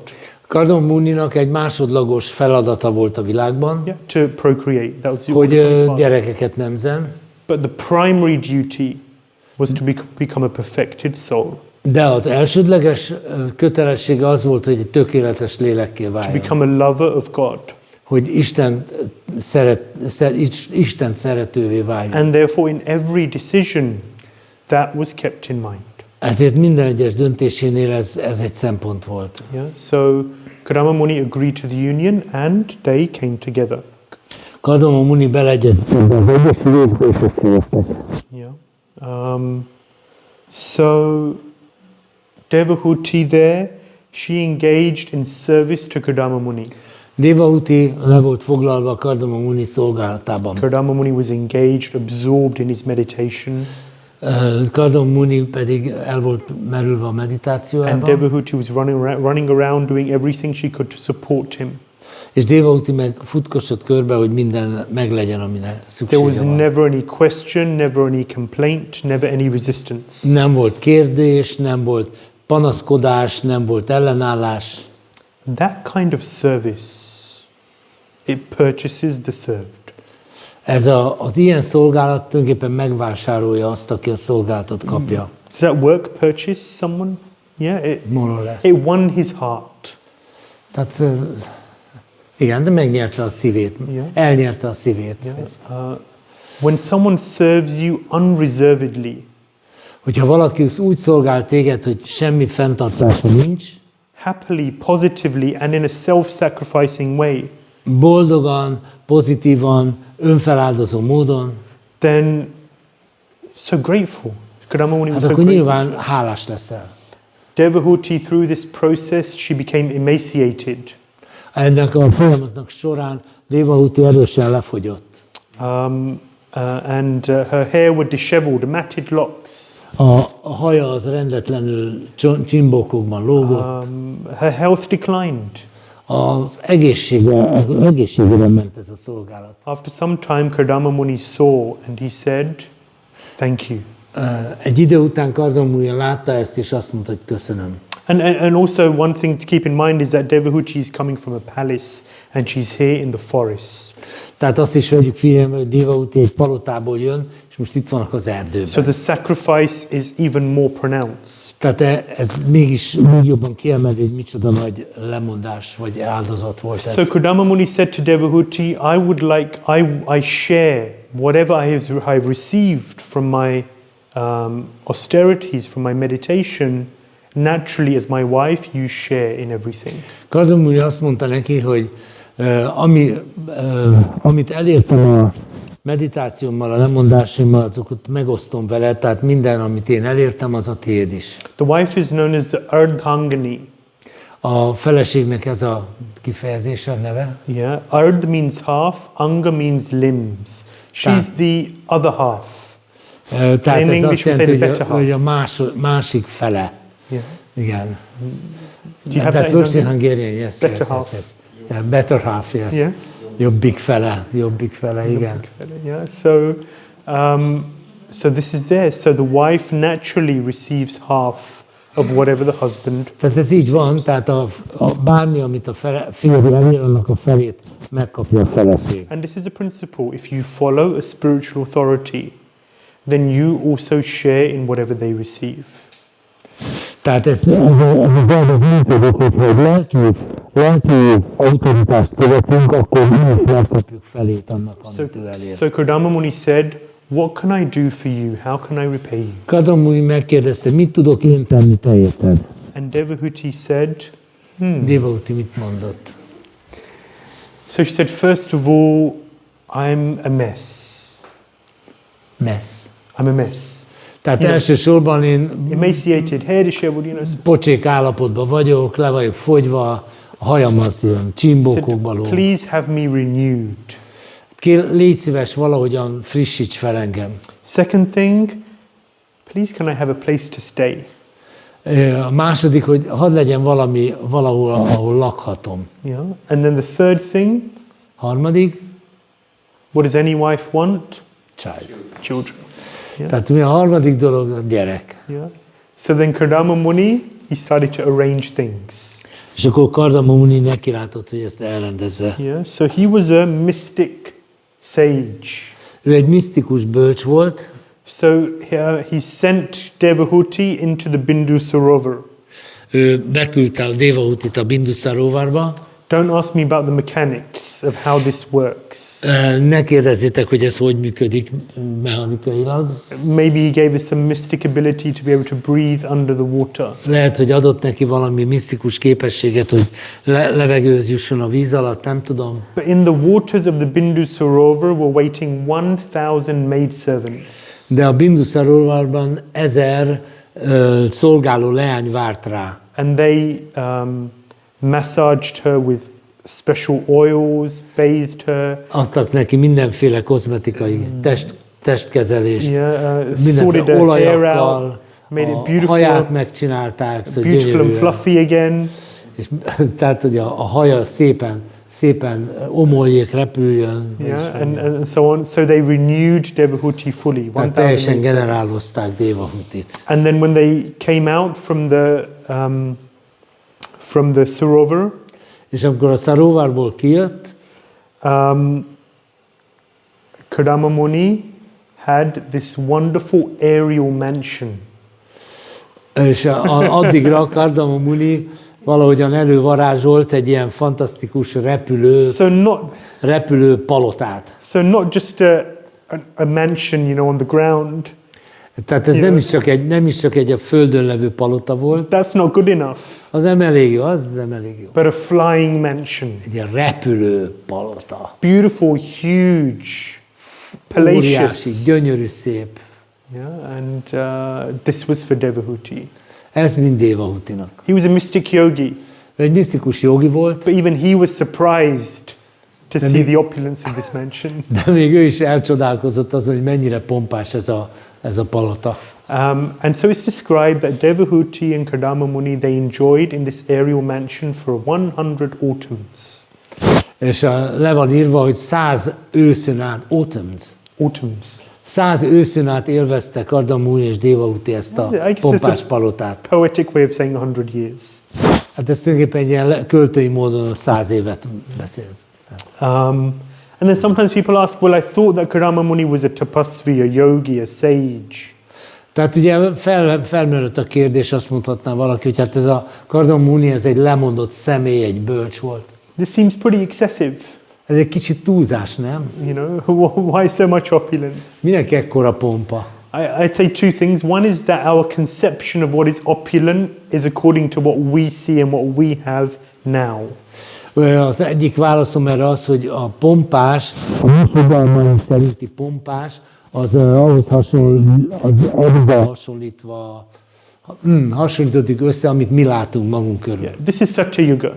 De hát ez a Satya Yuga. So what is possible, the possibilities are much wider, broader. Ugye a Satya Yugában a lehetőségek sokkal szélesebbek. And then the second aspect is that part of Grahastha life, dharma, artha, kama, moksha. So enjoyment is a part of that. There is Igen. a Ez a második válaszom erre pedig az, hogy ugye grihaszta életben ugye ez a 4 dolog van, a dharma, artha, kama, moksha, tehát élvezni kell az életet, ez hozzátartozik. Yeah, so this is, Prabhupada explains that there is a certain license for sense gratification.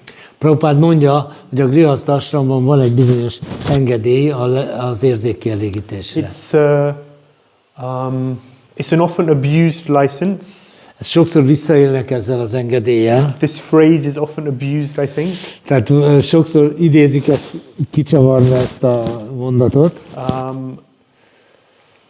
And what also you see is that they have children.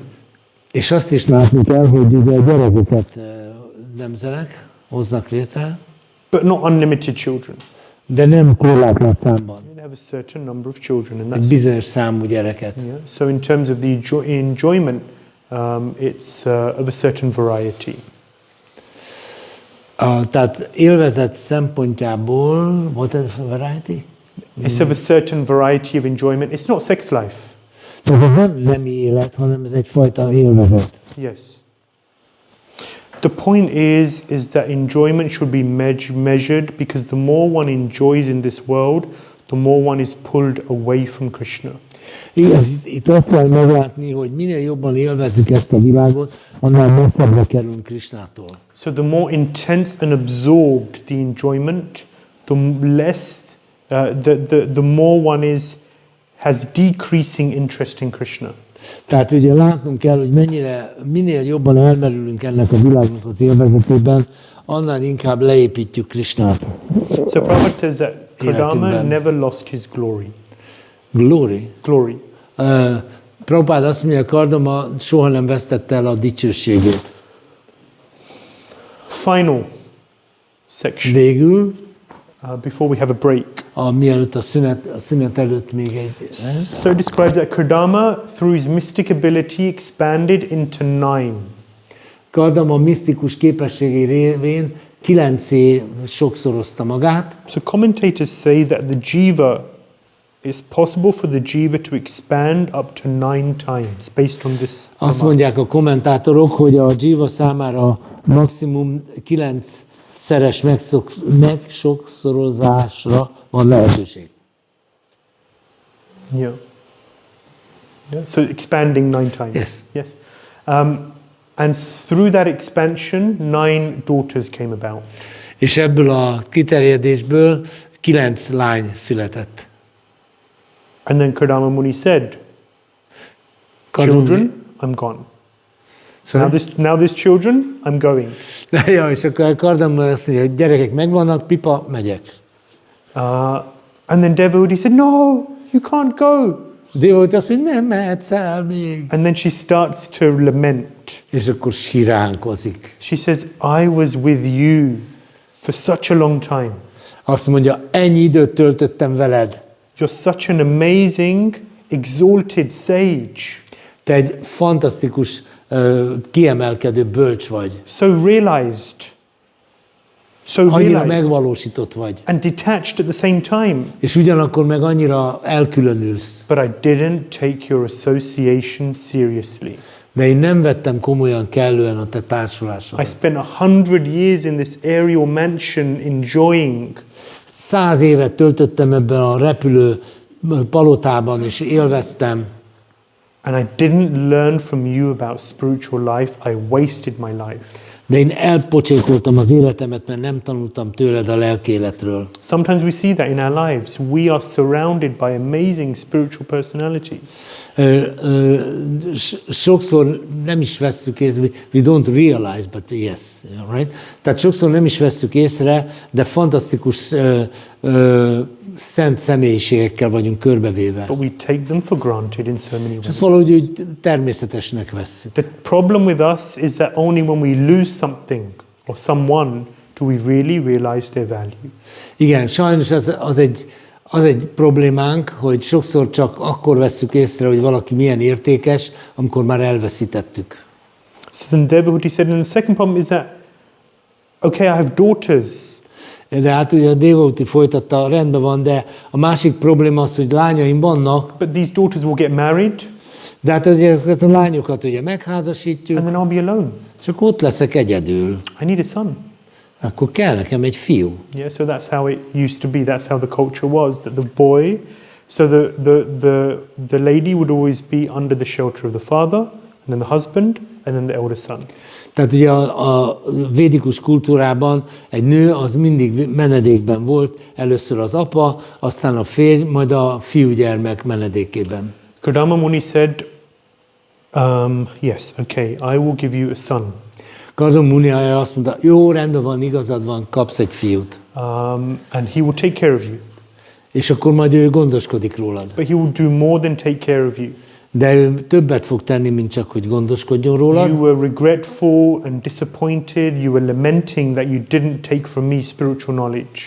Te ugye sajnálkoztál, meg panaszkodtál, hogy nem kaptál tőlem lelki tudást. But I will give you a son. De adok neked egy olyan fiút, but that son will be no ordinary person. de az nem lesz közönséges That személy. son will be the supreme personality of Godhead Az a himself. személy az Istenség legfelsőbb And személyisége that lesz. son will inject into you transcendental knowledge par excellence.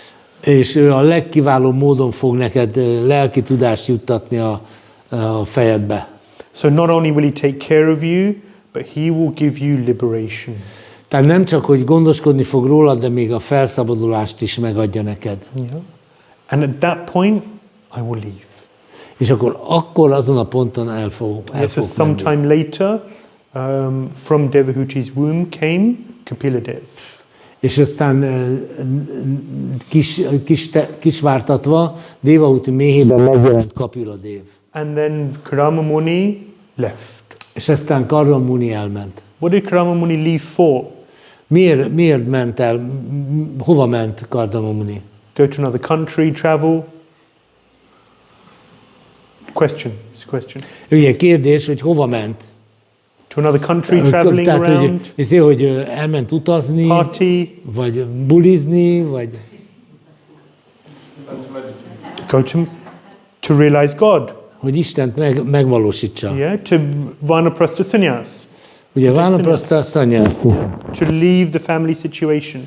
Kilépni a családi helyzetből, and to realize God. És hogy megvalósítsuk Istent. But hold on, God's just taken birth in his house. De várjon csak egy pillanatra. Hát hiszen Isten most született meg a házában. His son is God.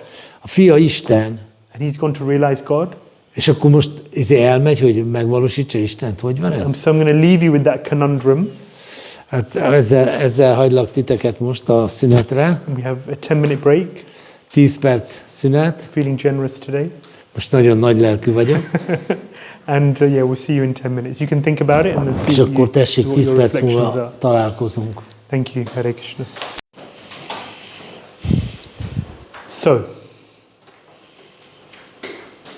Kapiladev is born. Megszületik Kapiladev. Personality of Godhead.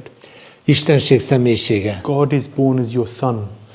Isten megszületik, mint a fiad. You see him? Látod őt? Say a couple of sweet words. Mondd egy pár kedves szót. Circumambulate him. Körbejárod. And go. És elmegy. To do what? To realize God. Hogy elmegy, hogy... Ja, igen, tehát hogy megvalósítsa Istent. Why did Kardama Muni do this? Kardama Muni miért csinálta ezt? What is going through his head? Mi volt az ő fejébe? Yes. Yes. Hogy példát adjon nekünk. Kardama Muni was a perfect brahmachari. Kardama Muni egy tökéletes brahmachari volt. Engaged in austerity, meditation, self-realization. Lemondásban volt, meditációban, minden. Self-realization. És önmegvalósításban. He gets married. Megnősül. Receives service from his wife. Kap szolgálatokat a feleségétől. But gives shelter in so many ways. Viszont sokféle módon menedéket ad neki. Gives children. Ad neki gyerekeket. And then the other end of the grihastha ashram to leave. És a grihastha ashram másik végén pedig kilép. To renounce. Hogy lemondásokat To végezzen. let go of it all. Hogy az egészet elengedje. I remember there was one devotee, he was telling me that when he got married, he went to his ISKCON devotee, he went to his spiritual master. Amikor egy Prabhu elmondta nekem, hogy amikor megnősült, akkor elment a lelki tanítómesteréhez. He didn't put his spiritual master through the torment of having to visit, to attend the wedding. Nem akarta a lelki tanítómesterét kitenni annak a gyötremnek, amit egy ilyen esküvő jelent. In Vedic culture, sannyasis don't attend weddings. Ugye a védikus kultúrában a szannyászik nem mennek menyegzőre. In our world, in the ISKCON world today, many devotees, they really want their spiritual master to attend, but Itt why? a mi ISKCON világunkban nagyon sok bakta meg elvárja, hogy a lelki tanítómestere ott legyen az esküvőjén. So, so he went to, so after getting married, that day, this devotee went to gain blessings from his spiritual master. Tehát miután megnősült, aznap ez a bakta elment a lelki tanítómesteréhez, hogy áldásokat kérjen. And he said, please give me your blessings, O Gurudev, És azt mondta, hogy kérlek, add az áldásodat az esküvőm alkalmával. that I can conduct myself in this ashram in a way that will be pleasing to you and to Prabhupada. És hogy azért, hogy képes legyek úgy viselkedni ebben az ashramban, hogy az neked és Prabhupádnak az elégedettségére legyen. And he said, please give me your instructions. És kérlek, adjál nekem utasításokat. And the spiritual master, he gave one very simple instruction. A lelki tanítómester egy nagyon egyszerű utasítást adott. He said, plan your exit. Tervezd meg a kilépésedet. So the day he got married, Tehát azon a napon, amikor megnősült, the spiritual master said, plan your exit from this ashram. megkapta a lelki tanítómesterétől az utasítást, hogy tervezd meg a If kilépésedet. you're looking at it from the materialistic point of view, it's like, my God, what a fun spoiler. You just got married. Ugye az anyagi világban, vagy hogy mondjuk a köznapi gondolkodás szerint, ugye azt mondják, hát micsoda egy ünneprontó valaki ez. Ugye az esküvő napján ilyet mondani neki. From the spiritual point of view, it makes perfect sense. De lelki szempontból ez teljesen If we így van. understand spiritual life. Hogyha megértjük a lelki élet lényegét, akkor ez van. Do not get too entangled. Ne bonyolódj túlságosan bele. And at a certain point, you have to retreat from this space and invest more time and energy in spiritual life, spiritual pursuit. Tehát, hogy egy bizonyos ponton ebből ki kell lépned, és több energiát és időt fordítani a lelki életre. And in showing this example, no doubt Kardama Muni gained great blessings. És nyilvánvaló, hogy ebből a szempontból Kardama Muni nagyon sok áldást kapott. Okay, so essential instructions for householders.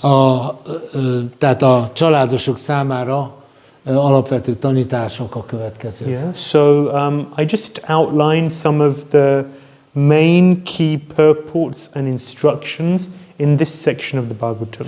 Itt most összegeztem egyetlen diába a Bhagavatam eme részének a fontos tanításait. If you're ever in a situation of either getting married or advising someone else in this arena, these instructions, these purports, and this whole section is very powerful, particularly these purports are very powerful. Hogyha bármikor olyan helyzetbe kerülsz, hogy te megnősülsz, vagy tanácsot kell adnod egy nősülőnek, ezek a nagyon fontos tanácsok, amiket érdemes Because követni.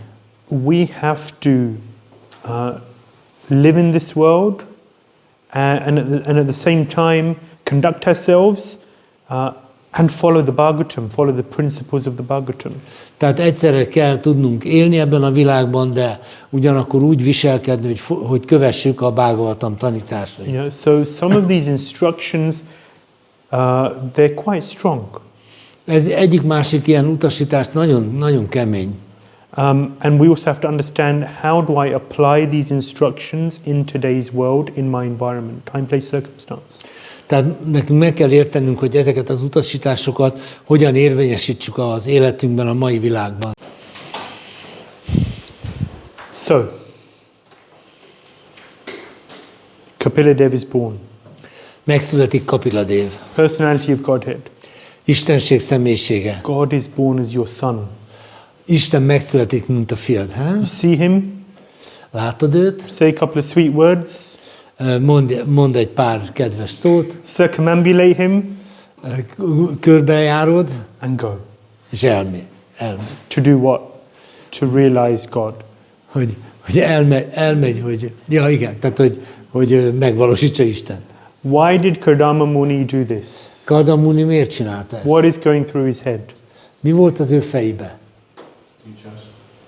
Yes. Yes. Hogy példát adjon nekünk. Kardama Muni was a perfect brahmachari, Kardama Muni egy tökéletes brahmacsári volt. engaged in austerity, meditation, self-realization. Lemondásban volt, meditációban, minden.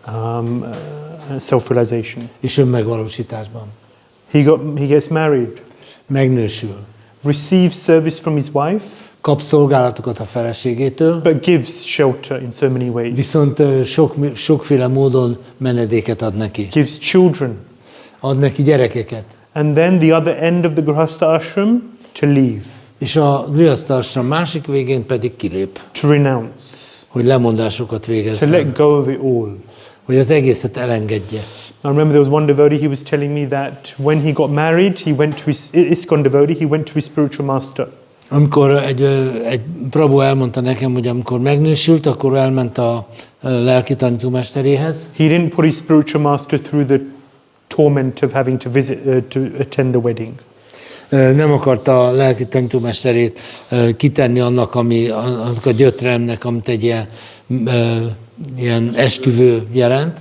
In Vedic culture, sannyasis don't attend weddings. Ugye a védikus kultúrában a szannyászik nem mennek menyegzőre. In our world, in the ISKCON world today, many devotees, they really want their spiritual master to attend, but Itt why? a mi ISKCON világunkban nagyon sok bakta meg elvárja, hogy a lelki tanítómestere ott legyen az esküvőjén. So, so he went to, so after getting married, that day, this devotee went to gain blessings from his spiritual master. Tehát miután megnősült, aznap ez a bakta elment a lelki tanítómesteréhez, hogy áldásokat kérjen. And he said, please give me your blessings, O Gurudev, És azt mondta, hogy kérlek, add az áldásodat az esküvőm alkalmával. that I can conduct myself in this ashram in a way that will be pleasing to you and to Prabhupada. És hogy azért, hogy képes legyek úgy viselkedni ebben az ashramban, hogy az neked és Prabhupádnak az elégedettségére legyen. And he said, please give me your instructions. És kérlek, adjál nekem utasításokat. And the spiritual master, he gave one very simple instruction. A lelki tanítómester egy nagyon egyszerű utasítást adott. He said, plan your exit. Tervezd meg a kilépésedet. So the day he got married, Tehát azon a napon, amikor megnősült, the spiritual master said, plan your exit from this ashram. megkapta a lelki tanítómesterétől az utasítást, hogy tervezd meg a If kilépésedet. you're looking at it from the materialistic point of view, it's like, my God, what a fun spoiler. You just got married. Ugye az anyagi világban, vagy hogy mondjuk a köznapi gondolkodás szerint, köznapi gondolkodás szerint, ugye azt mondják, hát micsoda egy ünneprontó valaki ez. Ugye az esküvő napján ilyet mondani neki. From the spiritual point of view, it makes perfect sense. De lelki szempontból ez teljesen If we így van. understand spiritual life. Hogyha megértjük a lelki élet lényegét, akkor ez van. Do not get too entangled. Ne bonyolódj túlságosan bele. And at a certain point, you have to retreat from this space and invest more time and energy in spiritual life, spiritual pursuit. Tehát, hogy egy bizonyos ponton ebből ki kell lépned, és több energiát és időt fordítani a lelki életre. And in showing this example, no doubt Kardama Muni gained great blessings. És nyilvánvaló, hogy ebből a szempontból Kardama Muni nagyon sok áldást kapott. Okay, so essential instructions for householders. Tehát a családosok számára alapvető tanítások a következők. Yeah. So I just outlined some of the main key purports and instructions in this section of the Bhagavatam. Itt most összegeztem egyetlen diába a Bhagavatam eme részének a fontos tanításait. If you're ever in a situation of either getting married or advising someone else in this arena, these instructions, these purports, and this whole section is very powerful, particularly these purports are very powerful. Hogyha bármikor olyan helyzetbe kerülsz, hogy te megnősülsz, vagy tanácsot kell adnod egy nősülőnek, ezek a nagyon fontos tanácsok, amiket érdemes Because követni. we have to live in this world and at the same time conduct ourselves and follow the Bhagavatam, follow the principles of the Bhagavatam. Tehát egyszerre kell tudnunk élni ebben a világban, de ugyanakkor úgy viselkedni, hogy kövessük a Bhagavatam tanításait. Yeah, so some of these instructions, they're quite strong. Ez egyik-másik ilyen utasítás nagyon, nagyon kemény. And we also have to understand, how do I apply these instructions in today's world, in my environment, time, place, circumstance. Tehát nekünk meg kell értenünk, hogy ezeket az utasításokat hogyan érvényesítsük az életünkben, a mai világban. Yeah, so at this point I just want to ask everyone to find a pair. Find a pair. Szeretnék megkérni mindenkit, hogy keressen egy párt. Yeah, I think it's quite obvious who should go with who? Maybe two of you can go tehát így together. valahogyan párba, Yes. yeah, tessék párba állni valakivel, Yeah. And then you'll be assigned one of these verses and purports. tehát minden pár kap egy ilyen verset, vagy egy ilyen magyarázatot, And I'd like you to discuss és szeretném megbeszélni veletek with your pair a párokkal a summary of what's being said, egy összegezés, hogy mi van a Bhagavatamban, which you'll then present to the group. amit aztán az egész csoportnak elmondatok. Present, just it's Hát csak nothing. úgy elmondjátok, Nothing. nem, Yeah, correct. nem Nothing kell mystical. nagy előadást tartani. Application, Hogyan lehet ezt alkalmazni? and in the application,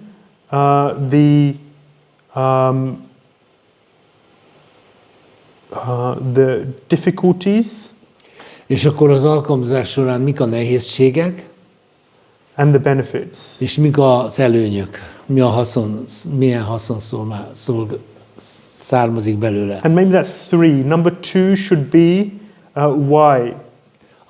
A 2. pont legyen inkább az, hogy miért, és a Why is- harmadik, hogy Why is this an instruction? Why is this relevant? Why is it important?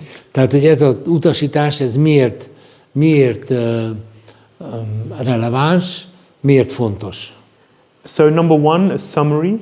Tehát az egy összegzés, Number 2, why is it important? 2 miért fontos, And number 3, in terms of the application, what are the difficulties and the benefits? és az alkalmazás során mik a nehézségek, és mi a haszon. Okay, we're going to start with arranged marriages. Hát akkor kezdjük az elrendezett házasságokkal. By the way, I think elrendezett is better than közvetített. Közvetített is brokered, elrendezett is arranged. So I apologize. No worries. They'll forgive you, I'm sure. Prabhu. Yes. Okay. Arranged marriages is we see even here in the Śrīmad-Bhāgavatam or even in some cultures nowadays that they are arranged marriages. More or less they work out. And specific. Ugye azt látjuk a mai társadalomban, hogy az elrendezett házasságok többé-kevésbé működnek. Yes, specifically here we see that Manu comes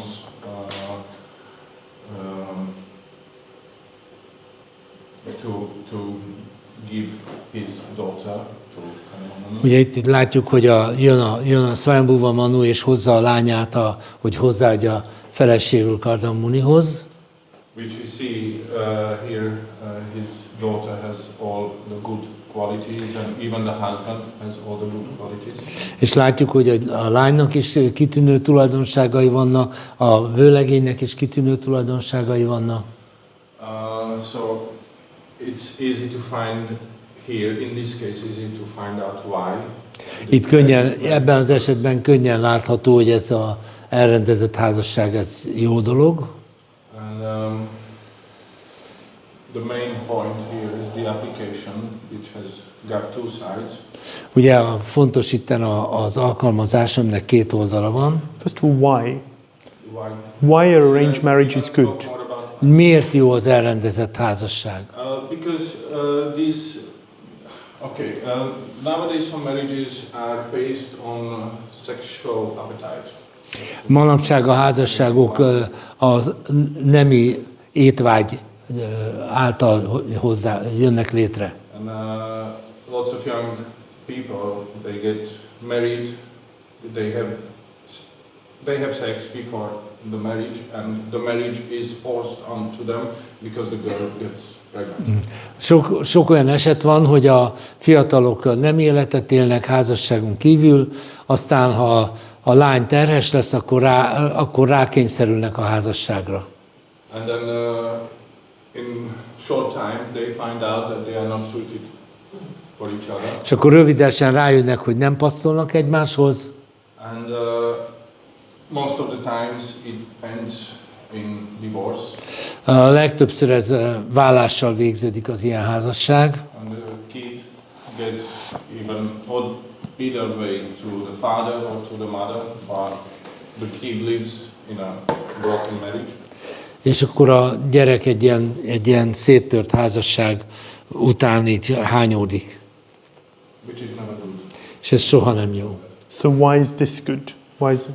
Because why it is good is because the parents basically have the maturity to see how the husband or on the other side the wife behaves.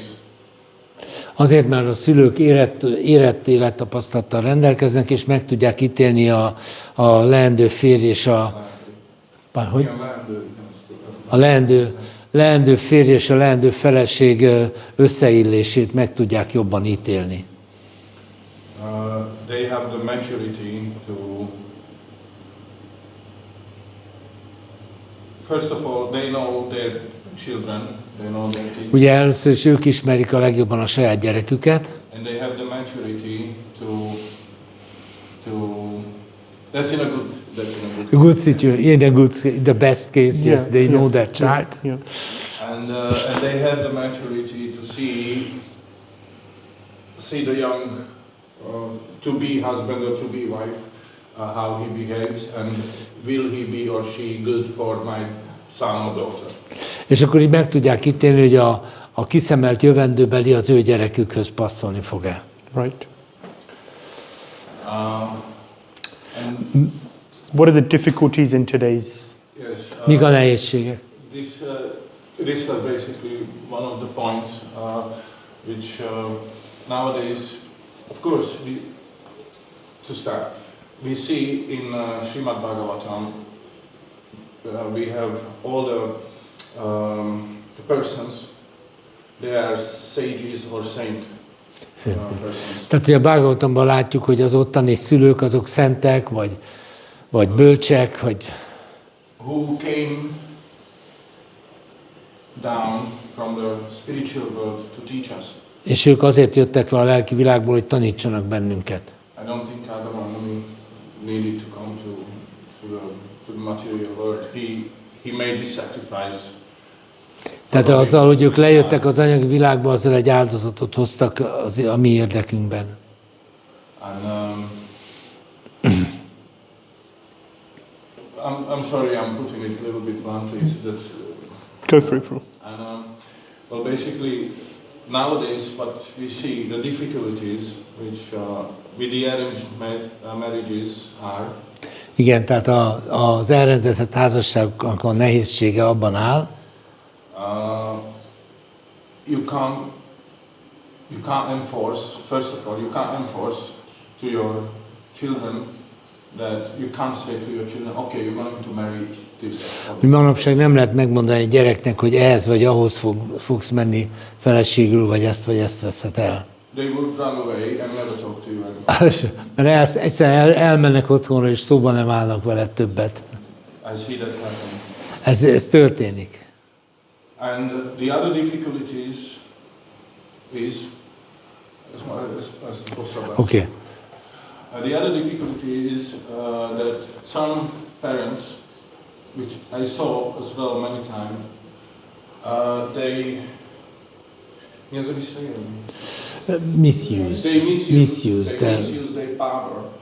Tehát előfordul sajnos az is, hogy a szülők visszaélnek a hatalmukkal, To enforce who to marry, especially és ráerőltetik a gyerekre valamilyen anyagi szempontból, hogy kihez menjen férhez. They enforce to their daughter, okay, you're going to marry this man.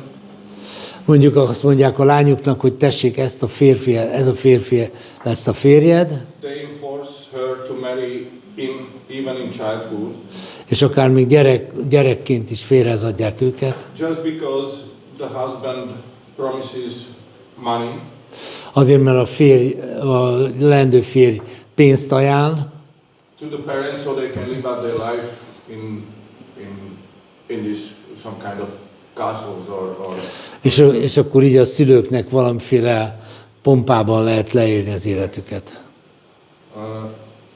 And this is very hard. That's why I compared the people, the saints who are in the Śrīmad-Bhāgavatam are very different.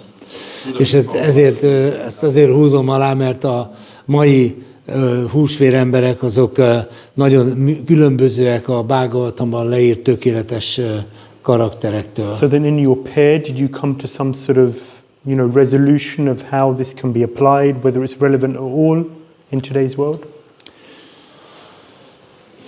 Okay. So there are still examples of arranged marriages. That's a good expression because my marriage was definitely arranged, not by my parents, although they played a little role in that, but by God, for sure, because this was a line of arrangements when I first met my future wife and when I was 6. And we were in contact on and off, and when I became 21 or 21, then I was instructed my father to go to see the father of my future wife because of some university engagement, and this got me stuck. Magyarul? Tehát az én házasságom, ami ugye már 53. éve fönnáll, az úgy alakult, az is egy elrendezett házasság volt, de nem a szülők játszották a főszerepet, bár nekik is volt valami szerepük, hanem Isten rendezte el, mert 6 éves koromban találkoztam először a leendő feleségemmel, és akkor így kapcsolatban voltunk, aztán amikor egy kicsit eltávolodtunk, akkor az apukám egy ilyen egyetemi kötelező irodalom kapcsán mondta, hogy látogassam meg a leendő feleségem apját, és akkor így beleragadtam ebbe. És ez most már elég régen tart. So, but one important point, that the infatuation, the sudden fire of love doesn't last long. Yes. And we definitely, magyarul. Yeah, igen, tehát egy nagyon fontos kiegészítés, hogy az a lángoló szerelem, az nem tart sokáig. Az eredményezhet egy nagy találkozást, egy nagy élvezetet, akár még egy házasságot is, de nem fog kitartani. Tehát kell, hogy legyen valami olyan mélyebb kapcsolat, ami nem feltétlenül hasonló személyek találják meg jól egymást, lehet, hogy ellentétek, de hogy legyen egy valami mély kapcsolat. So there should be a deep tie, more than just a quick emotion. Yes. Yeah, Prabhupada says in one purport that when there's not an arranged situation, then it's based on lust. Igen, Prabhupád mondja az egyik magyarázatban, hogy ha nincsen egy elrendezés, akkor már csak a kéjvágy dolgozik. Mostly. Legtöbbször csak a kéjvágy dolgozik. So this is an interesting topic. It's my parents were married in 1979. Az én szüleim 79-ben házasodtak. My father's side, I don't know exactly who, went to visit my mother's father. Az apám részéről nem tudom pontosan kicsoda, de az ő családjából valaki meglátogatta az anyám családját. They got to know each other a little bit. Egy kicsit megismerkedtek. And then they came a second time with my father. És akkor másodszor came the second time with my father. You and your father? No, sorry. No, I'm sorry. No, I'm confused. His father. Your father's father. So my father's side, including my father. Aha, tehát akkor második alkalommal az apukájának a családjával már ő is elment, a lány családjához, igen. And my mother and father didn't see each other. De akkor még az apja és az anyja nem látták egymást. Maybe for a few minutes, I think, if I remember. Talán csak egy pár percig. And then they agreed, and then the next time they saw each other was the day they were sitting there to be married. Aha, de akkor megegyezték, és a következő találkozáskor már eldöntötték, hogy házasság lesz. No, at the wedding. Legközelebb már az esküvőn találkoztak. And it works. And my father left his body a few months ago. Okay, but They were married never for 40 divorced, never divorced. 44 years. 44 évet töltöttek együtt, az apuka már elhagyta a testét, de 44 évet töltöttek. That's a good measure. But the conception of marriage is different. Tehát más a házasság fogalma. The whole idea, the concept is just different. Egyszerűen az egész fogalom más. They're not marrying because then they're going to sail off into the sunset and live happily ever after. Tehát nem azért kötik a házasságot, hogy a lenyugvó nap fényében sétáljanak a végtelenbe. Of course, there's a degree of that, you know. Persze egy pici ebből is van benne. But there's an understanding that I'm here to serve the other. Hanem megértik azt, hogy én azért vagyok itt, hogy téged szolgáljak. And that is just a concept, an idea which is lost on most people these days. És sajnos manapság a legtöbb ember ezzel nem ért egyet. If I may comment on my marriage, yeah. Azt hiszem itt most én itt személyeskedem, bocsánat. This mutual service is very much there. Even though my wife would refuse to accept that she's serving, but she does, and I do. So yes, this is a very important concept that the parties must serve each other, and in the best of cases, they serve each other in Krishna consciousness. Yes.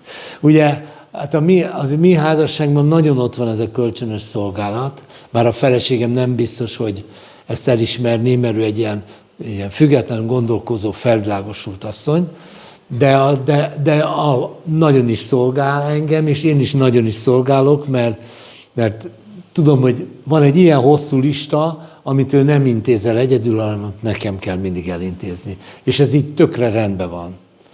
So if parents are spiritually in tune, ha a szülők lelkileg harmóniában, if they're not motivated, not materially motivated. És hogyha nem egy anyagi motiváció dolgozik ebben, and the children really have a trust in the parents, és hogyha a gyerekek bíznak a szüleikben, then a version of this can work. Akkor ez működhet. The degree to which these things aren't there, amennyire ezek a dolgok nincsenek meg, to that degree some adjustment is needed. Akkor ott kellenek igazítások. In ISKCON today we have sort of like marriage bureaus where older devotees, experienced devotees help to match people. Az ISKCON-ban vannak olyan úgynevezett ilyen házassági irodák, amelyek segítenek a baktáknak párt találni. And advise and guide in the situation. És tanácsot adnak nekik, iránymutatást adnak. In the Hungarian Yatra we have various rules which guide and direct how association takes place. A magyar játrában is vannak szabályok, hogy a társulást hogyan lehet végrehajtani. Which are particularly binding for those who are önkéntes. Volunteers. Tehát ez különösen azokra kötelezően érvényesek, akik önkéntesi státuszban vannak. We use these terms, so you know, it's just.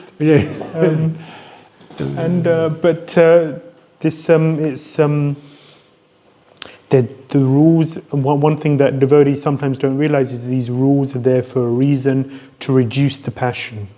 Ugye sokszor nem is, még a bakták sem jönnek rá, hogy ezek a szabályok azért vannak, hogy a szenvedély csökkentsék. Anyway, we can say a lot on these topics. I don't want to go too much into it. We have others also.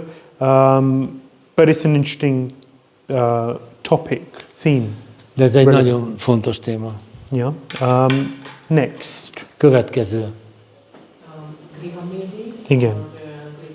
Igen. Between these two is Grihamedi is usually the husband who's only use the wife for self gratification.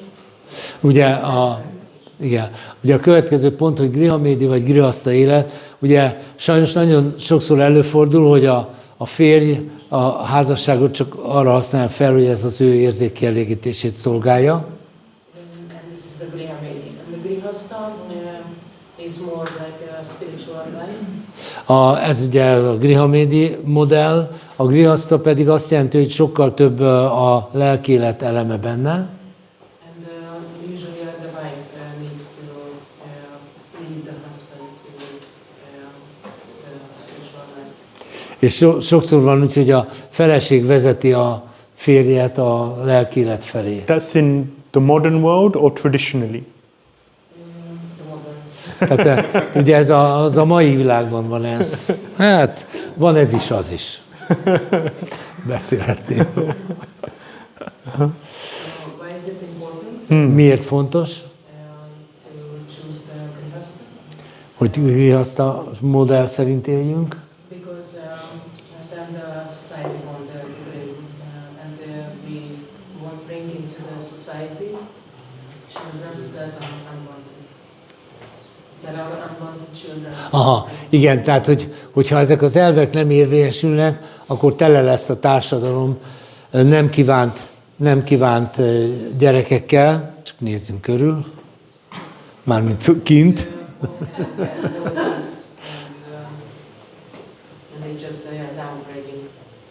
És akkor az egész társadalom hanyatlik. Yes. And? So one thing is society. Anything else? Ez a társadalom, és még mi van? So, in the Grihastha ashram, both wife and so both can develop in spiritual life. Igen, tehát hogy a Grihastha ashramban mind a két fél fejlődhet a lelki életben. Also the children. Sorry? Also the children. És akkor a gyerekeket is tudják ebben a szellemben nevelni. Igen. Very important. Nagyon fontos. To learn how to live as a grihastha. Nagyon fontos, hogy megtanuljuk, hogy éljünk, mint grihaszták. And really the fundamental point is, what is the center of the ashram? Az alapvető kérdés az, hogy az ashramnak mi a középpontja. What is the reason for two people coming together? Mi az oka annak, hogy két ember összejön? What is the goal of this union? Mi ennek az egyesülésnek a célja? What is the focus of the individuals? Mi az egyéneknek a fókusza? What are the guiding principles? Mik azok a vezérlő elvek, amiket And the követnek? degree to which Krishna is a center Abban a mértékben, amennyire Krishna van a középpontban, and the degree to which the lifestyle is informed by Shastra, és amennyire az életstílusukat a szentírások határozzák meg, to that degree it is a grihastha ashram. ebben a mértékben ez grihastha ashram. And the degree to which sense enjoyment is the focus, De amennyiben az érzékkielégítés van a fókuszban, to that degree it is grihamedi. abban a mértékben ez grihamedi. Grihamedi, actually the word comes from a donkey tied to a pole. Aha. Grihamedi, a kifejezés onnan jön, amikor egy csacsi egy szöveghez van kötözve. You know, me, I'm drawing. So he's walking around. He's tied to the pole. Ugye ez And a going szöveghez round oda and van round kötözve, and round megy and körbe, round. körbe, körbe. So he's tied. Medhi means to be tied. Médi azt jelenti, hogy kötözve van. Tied to the griha, to the home. Ugye hát az otthonhoz van kötve, a házhoz. The home and nourishing and cultivating the home is the focus. És akkor itt ebben a Grihamediben az otthonnak a fejlesztése, a kultiválása van a középpontban. Comfort, enjoyment, happiness, Kényelem, satisfaction élvezet, boldogság, nemiség, in the home. otthon. This is the focus and this occupies the consciousness. És akkor ez lepi el a tudatosságot. That's grihamedi. Ez a Grihamedi. So one thing is just raw sense enjoyment, Az egyik csak nyers érzék, élvezet, but to what degree is the focus, is the consciousness, I need to progress in spiritual life. de az a kérdés, hogy mennyire van ott az a tudatosság, hogy nekem a lelki életben haladnom kell. And self-realization is the number one goal. És az egyes számú cél az az önmegvalósítás. To that degree we can say that it is an Tehát actual amennyiben functioning ez ott van, annyiban ez grihaszta. Thank you. Köszönöm. Next. Maraji is at the back. Yes. Készítek elénektevősen. Szóval ez a vers arról szól, hogy tulajdonképpen az önmegvalósítás folyamatát írja el. This verse writes says about the process of self-realization. Which one? Sorry? Armis Hedge. Yo. So this education, compassion. Yeah. Tehát, hogy az önmegvalósítás folyamatát írja le gyakorlatilag úgy, hogy azt mondja, hogy ha könyörületet érzel más iránt, If you feel compassion towards someone else, akkor ugye meg tudod tenni ezt az önmegvalósítást, képes vagy az önmegvalósításra. then you are able to self-realize, to realize yourself. I didn't understand that. Tehát, hogyha, most azt nem tudom. Hát, tehát ugye én azt mondtam, hogy ha képes vagy az együttérzésre, akkor képes vagy az önmegvalósításra, ezt tetszett mondani. So if you are able to feel compassion, then you are able to achieve self-realization. És ennek segítségével gyakorlatilag közelebb tudsz kerülni Istenhez. And through this you can get closer to God.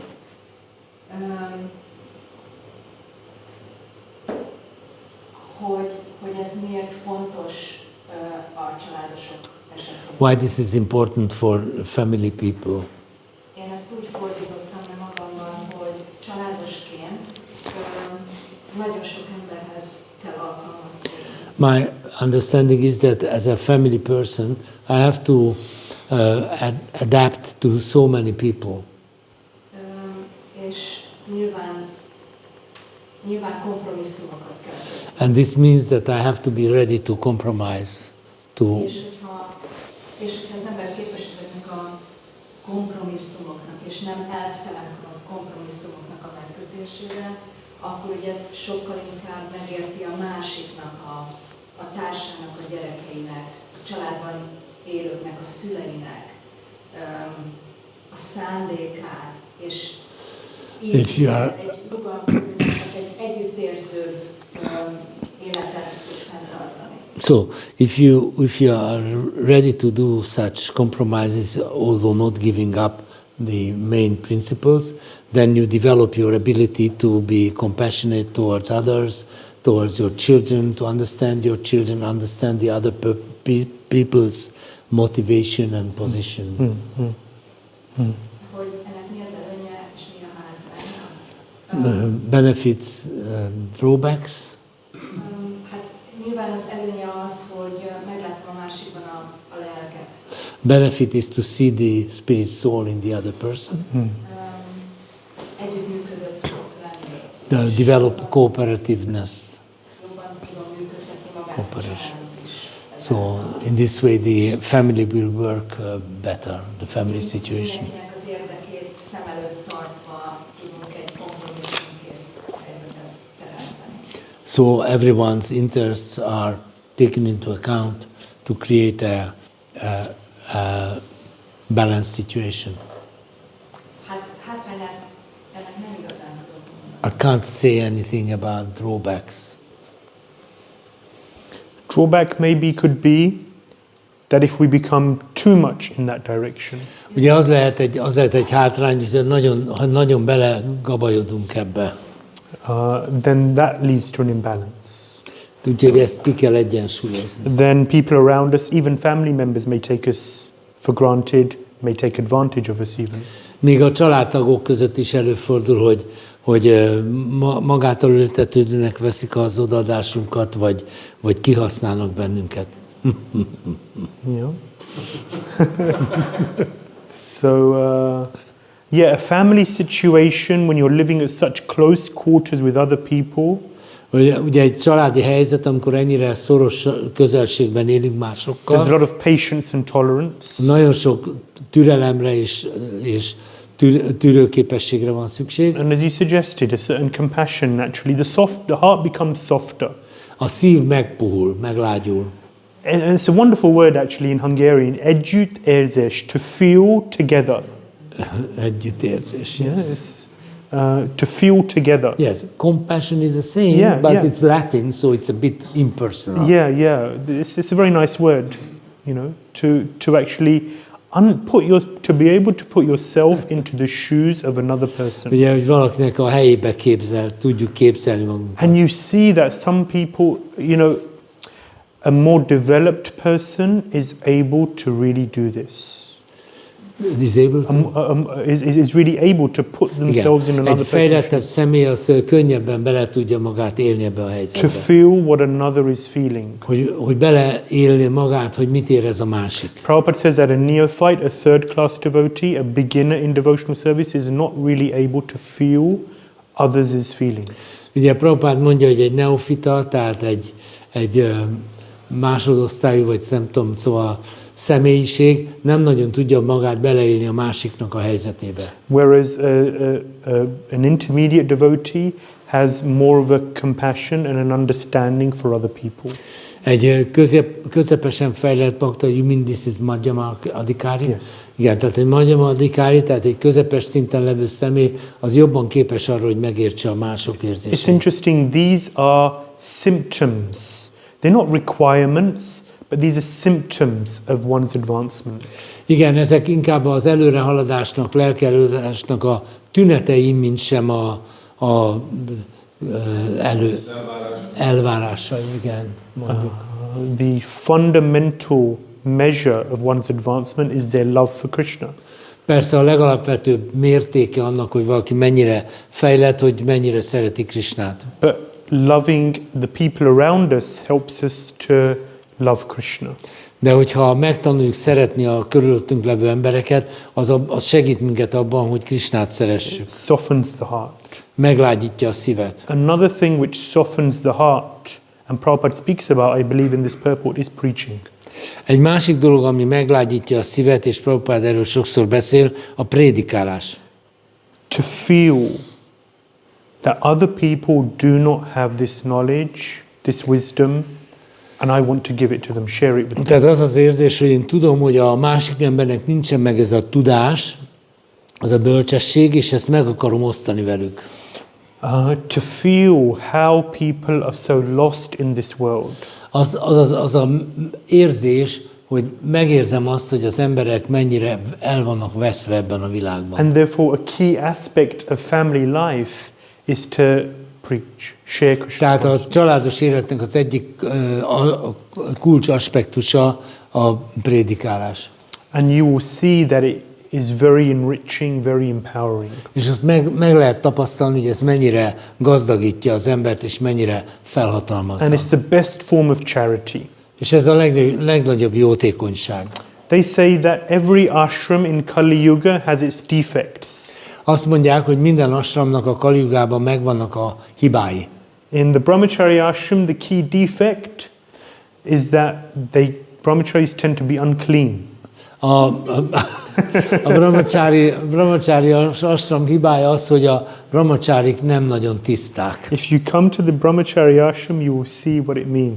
Hogyha bejöttök a brahmacsári ashramba, akkor majd megértitek, hogy ez mit jelent. When I was overseeing the ashram, I was always chasing devotees to clean this and keep that clean and don't put this there and don't do it like that. Amikor én voltam az ashram vezető, akkor állandóan kergetni kellett az emberek, hogy tessék ezt rendbe tenni, azt rendbe tenni, ezt kitisztítani. Same when I was in London, same here in Hungary. Londonban, Budapesten ugyanez volt. The fault or the defect with the Grihastha ashram is that they don't want to give in charity. A Grihastha ashramnak a hibája az, hogy vonakodnak adományt adni. Of course, this is not everyone. Persze ez nem mindenkire igaz. Not all brahmacharis are unclean. Not all grihasthas don't want to give. Nem minden brahmacsári piszkos, nem minden grihastha sóher. But this is this is a stingy. Was that what? Stingy, yes. This is a tendency in Ez the egy ilyen ashram. tendencia inkább. You know, okay, the tendency is not to give. Ugye az a tendencia, hogy nem adni. Not to give your time, not to give your money, Nem adni időt, nem adni pénzt, not to give your knowledge. nem adni tudást. Preaching means to give the wealth of your heart to someone else. A prédikás azt jelenti, hogy a szíved kincsét odaadod valaki másnak. It softens the heart when it's done properly. Meglágyítja a szívet, ha ezt csináljuk. It helps one to feel another's suffering Segít abban, hogy megérezzük, hogy a másik szenved. and to really care. To care. És hogy törődni a másikkal. Sense gratification makes us selfish. Az érzékkielégítés önzővé tesz It's all bennünket. about me. Life's Minden about rólam me. szól. And this makes the heart hard. És ez megkeményíti a szívet. So these activities of giving softens the heart. Tehát az adás meglágyítja a szívet. Vanaprasthas, they say they don't go to the forest. A vánaprasztákkal meg az a baj, hogy nem mennek az erdőbe. Meaning they don't simplify. Hát ne, hogy They don't simplify. tehát nem egyszerűsítik le az életüket. They want the comforts of their griha. Ő akarják továbbra is élvezni az háznak, a grihának a kényelmeit. So like that, you know, it's described.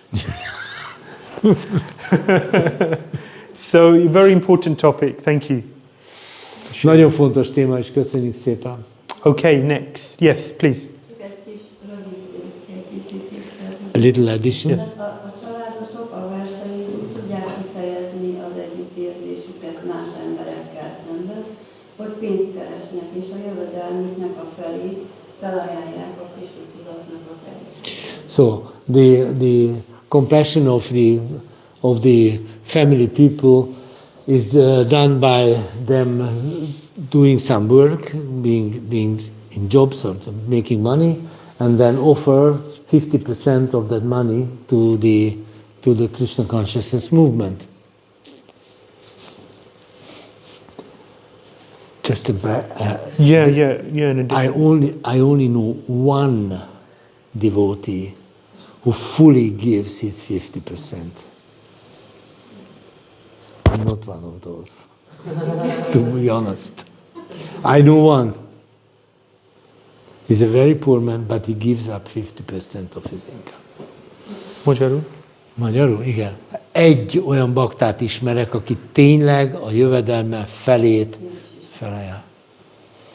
Yeah. Török Szent Miklós? She knows because there is only one.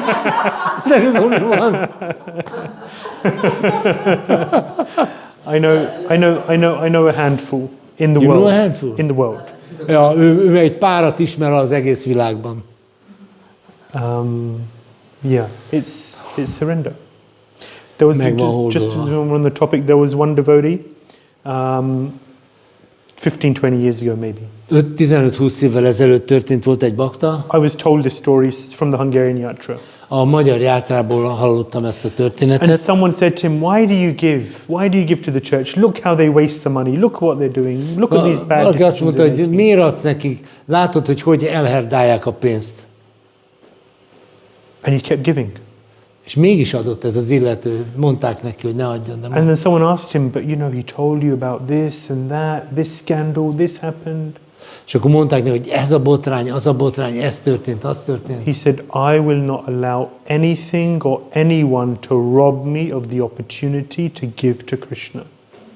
Senkinek nem fogom megengedni, hogy elrabolja tőlem azt a lehetőséget, hogy Krisnának adjak. That devotee is still here, Az a bakta még mindig itt van, still practicing Krishna consciousness, még mindig gyakorolja Krishna tudatot, and still advancing in Krishna consciousness és még mindig halad előre. because of that mentality. Ezért emiatt a mentalitás It's miatt. all too easy to sit on a pedestal Nagyon könnyű fölállni egy ilyen emelvényre, and to criticize this, that, and the other, és akkor onnan kritizálni másokat. and say, "Okay, well, I don't want to be involved. I don't want to give. I don't want to do." Nem akarok ebben részt venni, nem adok, nem adományozom. But the number one person you cheat is yourself, De az legelső személy, akit ezzel becsapsz, az saját magad vagy. because it is an opportunity.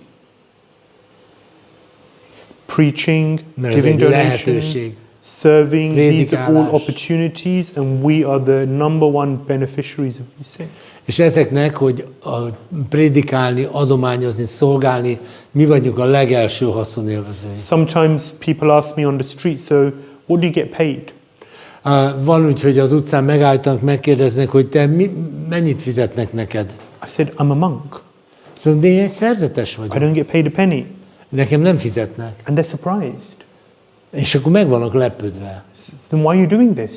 Akkor miért csinálod? He said, because my pay is something which is immaterial Mert az én fizetségem az olyasmi, ami nem anyagi. and it's priceless. És ez megfizethetetlen. Because the goal of what I'm doing and what I'm receiving, little bit, drop. It comes in drops.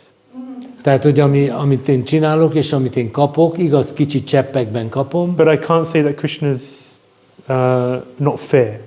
de nem mondhatom azt, hogy Krishna nem méltányos. Yeah. The more I give, the more he gives. Minél többet adok, én annál többet ad ő. But that pay which we receive is priceless. De az a fizetség, amit mi kapunk, az megfizethetetlen. There's nothing better. Semmi nem mérhető So ez. Kaviraj Goswami says in CC, Kaviraj Goswami mondja a Chaitanya he Charitamritában, says, Prema dhana vina vyartha daridra jivana dāsa kori vetan mora deho prema dhana. He says, without love for Krishna, a Krishna iránti szeretet nélkül life is useless. What is life? az életnek nincs semmi értelme. No matter how much money you may have, whatever facilities you may have, what is life without love for Krishna?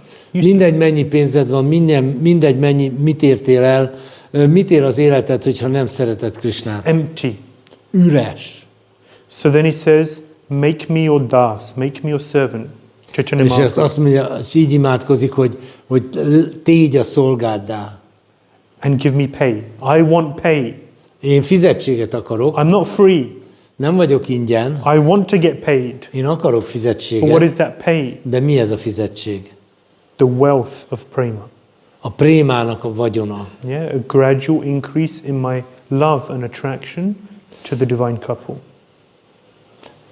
A szeretet és vonzódásnak a fokozatos fejlődése, növekedése. The more we're in material consciousness on the material platform, the more we see things.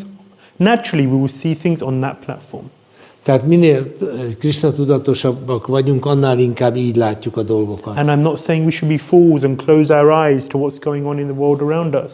Nem azt mondom, hogy csukjuk be a szemünket, dugjuk a fejünket a homokba, ne vegyünk tudomást arról, hogy mi folyik a világban, But the degree to which an individual has the ultimate goal in mind, de amennyire egy személynek vagy egy egyénnek a végcél lebeg a szem előtt, to that degree he or she is able to understand what is going on, digest it, move on, and head meaningfully towards the ultimate goal. annak mértékben meg fogja érteni, hogy mi történik körülötte, és annak a mértékben tud haladni. And fulfill the principles of Shastra, because these are my duties. És a sásztrának, a szentírásoknak a utasításait követi, mert ezek a kötelességei. By giving in donation, I become detached from what I perceive to be my earnings. Ugye azzal, hogy adományt adok, azzal tulajdonképpen elkülönül attól, amit azt hiszek, hogy az én jövedelmem. I have a chance to contribute to the mission of Sri Chaitanya Mahaprabhu. Kapok egy lehetőséget arra, hogy támogassam az Úr Chaitanya Mahaprabhu misszióját. I'm helped to have the understanding that this is not my life, nothing is mine, nirmama. Nagyon fontos, hogy megértsük, hogy semmi sem az enyém, And az életem sem. I get mercy from the Lord. Én az Úrtól kapok kegyet. I need to do this. Nekem ezt csinálni kell. It's not just duty, I need. Nem egy egyszerűen kötelesség, hanem egy igényem. But you're only able to see that and experience it if there's some level of detachment from the material. De ezt csak akkor lehet elérni, hogyha az embernek már egy kicsit már elkülönült, elengedte egy kicsit az anyagi ragaszkodást. Okay. Moving on. Thank you. Yes. Köszönöm. Tovább megyünk. Magyarul vagy Magyarul és Okay. Tehát itt a természetek összeegyeztetéséről van szó a Harmonization of natures. A 4. fejezet 5. versében, ami úgy szól, hogy kérlek, add pénzem a leányaidat a legkiválóbb bölcsekhez, tekintetbe véve a leányok jellemét és kívánságát, és terjeszd el ezzel hírnevet szerte az univerzumban. So please marry your daughters to the most exalted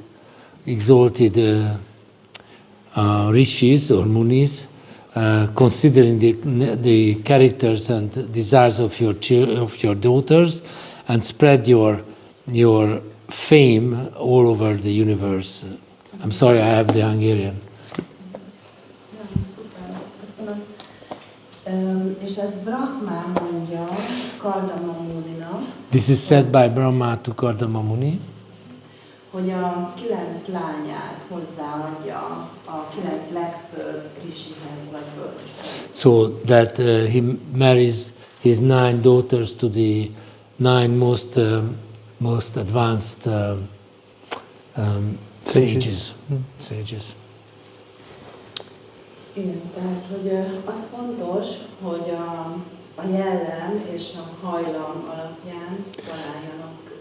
It is important that characters and the inclinations should guide the matching. Tehát az asztrológiai elemzés alapján a szülők választják ki. So the parents select a proper match for their child based on astrological matching. És akkor az asztrológiai elemzés alapján az isteni tulajdonságokkal rendelkező lányt az isteni tulajdonságokkal rendelkező fiúhoz kell hozzá. So by the astrological qualities, a godly daughter has to be married to a godly boy. És akkor a démonikus természettel rendelkező lány pedig a démonikus And a daughter with demoniac character should be married to a demoniac boy.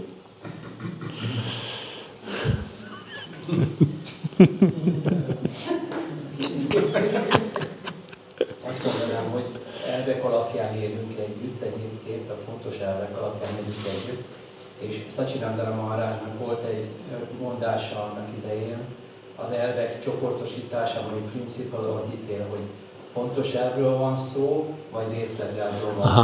So it is important that the matching is done based on principles. And Sacinandana Maharaj once said that one must make a distinction between fundamental principles and Details. Sorry, detail principles. Accident. I wanted to say accidental principles, but that's not the right word. Okay. És hát a kapcsolatban mi is különbséget teszünk, és az a fontos, hogy ezek az alapelvek egyezzenek, amikor a két ember együtt él. Részletekben lehetnek különbségek természetesen. There may be differences in detail, but it is important that the basic fundamental principles match. És Radhanath Maharajnak egy mondását még szintén hozzátenni. And there's also a saying by Radhanath Maharaj. Ő meg azt mondta, hogy az elvárásaikat elfogadásra kell cserélni. We have to replace our expectations by acceptance. És ez az, ami össze tud tartani így ilyen értelemben a természeteket össze tudja egyeztetni egy kapcsolaton belül. So this may help harmonize the amicsodákat kell, Úristen. Connection. Oh, I'm lost. Bocsánat. Amit kell... Ja, hát, hogy ez harmonize the... össze tudja tartani. So this can keep the bond together, the people together. Yes, I'm very sorry. important. Very important. Very important. So on what basis do two people come together? Milyen alapon jönnek össze az emberek? And like we said earlier, it's not based on sense gratification. There's intelligence. Ugye, korábban mondtuk, hogy nem érzékkielégítés alapján jönnek össze, hanem intelligencia alapján. What are the difficulties with this today? Mi manapság a nehézség ebben? Passion. Az anyagi kötőerők minden, tehát egy más kultúrkörben vagyunk. This is a different cultural atmosphere. És akár a szülőktől más mintákat kaptunk. And even the patterns we inherited from our parents are not according to these principles. Például az asztrológia nem elterjedt. For instance, astrology is not accepted and is not widespread. Yes. And also astrologers aren't necessarily qualified to read charts accurately. És sajnos némely asztrológus nem kellően képzett arra, hogy ezeket a képleteket olvassa. So there's matching and there's a score out of 36 and so on and so forth. All of these things are there. Tehát mindezek a dolgok ott vannak, ezek az egyeztetések. But if the astrologer is not skilled, then de hogyha az the reading may be asztrológus nincsen a inaccurate. toppon, akkor nem tud jó tanácsot adni. And so these days we use astrology as an indicator. Manapság az asztrológiát inkább csak egy ilyen jelzésként használjuk. In the temple, for example, if there's a potential matching, one of the first things that's done is the details of the pair are sent to an astrologer, and the astrologer gives an indication as to whether it's a good idea or not. Hogyha itt a templomban felmerül az, hogy egy társulást létrehozzanak, akkor az adatokat elküldik egy asztrológusnak, aki visszaírja azt, hogy ez egy jó ötlete vagy nem. And devotees look at the nature of the two persons, the character and the taste. A bakták megnézik a tulajdonságait a párnak, a jellemüket, az ízléseiket. And give some advice, some understanding as to whether they will get on. És akkor próbálnak tanácsot adni nekik, hogy ez most akkor jól fog működni, vagy nem. Because compatibility is very important in a relationship. Az összeillés nagyon fontos egy kapcsolatban. If you're not compatible, then there will be fighting. Hogyha Surprise, nem illetek össze, akkor állandó harc lesz. It's not rocket science, you know, it's obvious. Nem kell ez nagy ész. But these things aren't taken into account many times. De nagyon sokszor nem veszik figyelembe ezeket a dolgokat. Okay, thank you. Köszönöm. I'm going a little faster because it's almost 1. Már majdnem 1 óra van, úgyhogy egy kicsit begyorsítunk. Boys. Fiúk.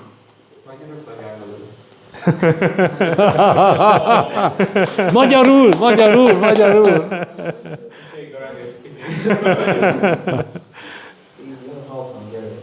Okay, which one are you doing? Which half? Okay, I'll do it in English. Yes. Okay. So, the theme is atmosphere in the Hastala. A grihasza élet légköre a kérdés. And so the summary of what we read in terms of verse and purport is like this. Basically it speaks about the balance of living. Complete sentence, please. The balance of living in the enjoying atmosphere of Grihastha ashram, but maintaining healthy atmosphere of Krishna consciousness. Igen. Az a fontos, hogy ki legyen egyensúlyozva, hogy a grihastha ashramnak a hangulatában élünk, de úgy, hogy Krishna tudatos hangulat érvényesüljön. Morning and evening, this is in short what the atmosphere of Krishna consciousness. Tehát morning and evening what? Morning program, evening program. Mi? Ja, morning till evening. Tehát az egész napot átfogja ez a Krishna tudat. There's morning and then there's evening. Van reggel, van este. Program. Spiritual program, hogy lelki program legyen reggel is és este is. Igen? This is in the Grihastha ashram. Yes. So Prabhupada talked about in temples having a morning program and an evening program. Prabhupada beszélt arról, hogy a templomoknak legyen reggeli programja és esti programja. And during the day devotees are doing service, preaching, doing so many things. Napközben a bakták szolgálatot végeznek, prédikálnak, stb. But it's interesting, Prabhupada is suggesting something similar for the Grihastha ashram. És az érdekes, Prabhupada a grihastha ashram számára is valami hasonlót javasol. So from the example of the Bhagavatam here, in this particular verse, it says that they had morning program. Ugye itt erről a Bhagavatamnak ez a része pont erről beszél, hogy van egy reggeli program. And then Prabhupada in the purport says that in some places there is also evening for the dāsas in certain areas of the world. És Prabhupád mondja a magyarázatban, hogy bizonyos helyeken a grihaszták esti programot is csinálnak. So yeah, this is an obvious and very practical thing for the grihastas because the rest of the day is very busy with so many responsibilities. Ugye ez egy gyakorlatban követhető dolog a grihaszták számára, mert napközben mindenki nagyon elfoglalt. So in terms of why this is important is because it's always easy to forget Krishna. Tehát ez, hogy miért fontos ez? Hát röviden azért, mert nagyon könnyű elfelejteni Krisnát. This world is very variegated. Ez egy nagyon változatos a világ, nagyon sok inger ér minket. Especially living in Grihastha ashram, as it says, it's an enjoying atmosphere. It's an enjoying atmosphere. Ja, igen. Tehát a grihaszta ashram eleve egyfajta élvezeti légkör, élvező légkör. But then to be able to fulfill the purpose of life, this is important to understand this balance between the Igen, de hogyha az élet célját meg akarjuk valósítani, akkor nagyon fontos, hogy ezt a fajta egyensúlyt megtaláljuk. And then in terms of application, difficulties we have in terms of obstacles for this.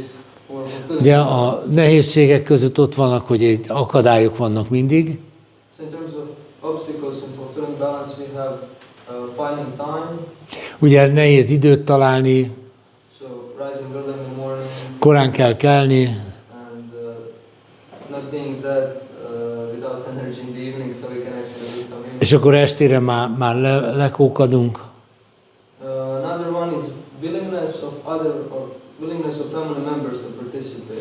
Aztán nehézség lehet az is, hogy a családtagok esetleg nem túl lelkesek, hogy ebben részt vegyenek. So, because logically, to create an atmosphere, the focus of the whole family is needed. Ugye ahhoz, hogy ez az atmoszféra jó legyen, ahhoz az egész család részvételére van szükség. And then the last obstacle could be, that comes to mind, is other life and work related issues. A további, ami eszünkbe jut, az, hogy még egyéb az élettel kapcsolatos ügyek. Because such a life is a life full of many responsibilities. Igen, mert egy ilyen élet, grihaszta élet, az nagyon sok felelősséggel jár. And in terms of difficulties to execute, the balance is the focus. One's focus is very, it's separated, it's many branches going in many ways. Igen, tehát ugye a sok-sok téma ügy között nagyon nehéz fókuszálni. The benefits. Előny. So the benefit is that for those who cannot stay in brahmacharya ashram.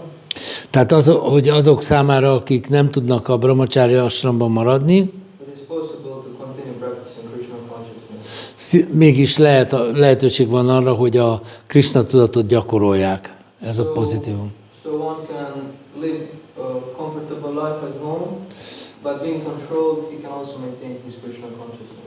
Tehát lehet egy kényelmes életet élni otthon, de ugyanakkor gyakorolni a Krishna tudatot. So that's what we have. Ez a összegzés, vagy ez a válasz. You know, living in the temple, naturally, there's deity worship. Prabhupada's murti is there. We go to the temple room. It's a spiritual atmosphere. Tehát ugye, ha valaki templomban él, hát ott van a program, ugye, Prabhupádnak a imádata, stb. There is the morning program. Ugye van egy reggeli program, tehát ez az emberek eleve egy ilyen jó légkör van. Which of course we all attend. Amin természetesen valamennyien részt veszünk. Everyone, every day. Mindenki, kivétel nélkül. It's so spiritually nourishing and uplifting. Ez annyira lelkileg tápláló és felemelő. It's a gift. Ez tulajdonképpen egy ajándék. Somehow a householder has to replicate that to whatever degree they can in their own homes. És egy családosnak pedig amilyen mértékben ezt meg tudja csinálni, ezt le kell másolni a saját Ideally, you live környezetében. close and you come into the temple and do A the legjobb work. megoldás az, hogyha közelben laksz és jössz a templomba programra. That would be the best for everyone. Az mindenkinek a legjobb lenne. Very few devotees come to the temple for the morning program. I wish more came. It would be so good for us too. Nagyon kevés bakta jön reggelente a templomba, bárcsak jönnének, mert ez nekünk is jobb lenne. And it's such a empowering, inspiring atmosphere. Ez egy nagyon felemelő és lelkesítő hangulat, atmoszféra.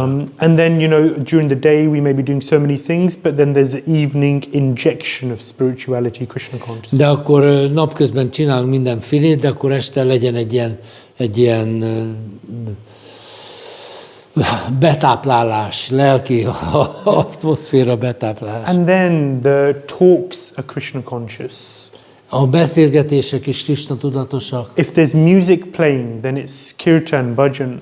Hogyha zene van, az kirtán vagy bhajan. If there's a TV in the home, ha van tévé otthon, then it's only something Krishna conscious on the TV. Akkor azon is csak Krishna tudatos dolgot nézni. The other channels are, no-go zones. Tehát a többi csatorna az tilos. But as much as possible, Krishna, Krishna, Krishna, Krishna, Krishna, Krishna. Amennyire csak lehet, akkor Krishna, Krishna, Because Krishna, otherwise Krishna. you walk out of the door and you're bombarded with the material energy in so many shapes and sizes. De hát mert különben pedig, amit kiteszed a lábad innen, azonnal már bombáz az anyagi energia mindenféle. So at least at home, which is your space and you decide what happens, bombard yourself with Krishna. Tehát amikor otthon vagy, ami a te közeged, akkor bombázd magadat Krishnával folyamatosan. And brings real satisfaction for the soul. Ez az, ami igazán megelégedettséget hoz az önvalónak. I'm going to just rush through the last slides. Gyorsan végigmegyünk a maradék So one thing I diákon. just wanted to say, when we're considering these things, and part of the reason why I did the group exercise was just to see that there are principles and then there's the application. De hát tulajdonképpen azért volt ez az egész kis csoport foglalkozás, hogy lássuk azt, hogy vannak a sásztrikus elvek, és vannak ennek a mai alkalmazásai. Sometimes I see that devotees, and I'm sure I've done it too, we read something and we just repeat whatever we've read. Sokszor látom azt, hogy egy bakták olvasnak valamit, és elmondják változtatás nélkül. And we slam it on someone's head. És valakinek a fejéhez vágjuk ezeket a dolgokat. Without considering their situation. Anélkül, hogy figyelembe vennék, hogy ők milyen helyzetben vannak. Without considering time, place and circumstance. A helyidő körülmény figyelembevétele nélkül. Shastra says that a yogi, if one is a real yogi and we're bhakti yogis. Azt mondja a sásztra, hogyha valaki igazán egy jogi, és hát mi azok vagyunk, mert bhakti jogik vagyunk. Sit in the forest. Ülünk az erdőben. On deer skin or tiger skin. A őszbőrön vagy tigrisbőrön. Back straight. A hátunk egyenes. Focusing on the tip of one's nose. Az orrunk hegyére koncentrálunk. And meditate on the Supreme or Paramatma within or whatever it is. És meditálunk a legfőbbön, vagy bármin. How do we apply that today? Na most ezt hogy lehet a mai életben alkalmazni? Does Prabhupada want every one of us to go to the forest, sit on deerskin and Vajon Prabhupada azt akarja, hogy mindannyian menjünk az erdőbe és üljünk rá az őszbőrre? So there has to be some adjustment according to the modern De context. hozzá kell igazítani a mai viszonyokhoz. We have to understand what is the detail here and what is the principle. Meg kell értenünk, hogy mi a részletkérdés és mi az alap. Do Mi az alapelv. I have to sit on deerskin? Muszáj, hogy pont őszbőrön üljünk? The point of deerskin actually is that there is some fragrance, aroma is the wrong word. There is a smell. Azért van ez az őszbőr így emlegetve, mert ennek van egy bizonyos szaga, which protects the meditator from predators, animals. Mert az védi a meditálót a többi állattól. The tiger skin is because animals will see the tiger, think it's a tiger, and they'll stay away. És ugye a tigrisbőr meg azért nagyon jó, mert ugye látják az állatok a tigrisbőr, azt hiszük, hogy tigris, és távol maradnak. It's for protection purposes. Tehát ez védekezési But that's szempontból. particularly relevant if you're in the forest. De ugye ez csak akkor érvényes, hogyha egy erdőben ülünk. I don't expect any predators to jump on me when I'm sitting there meditating in the temple room. Hogyha a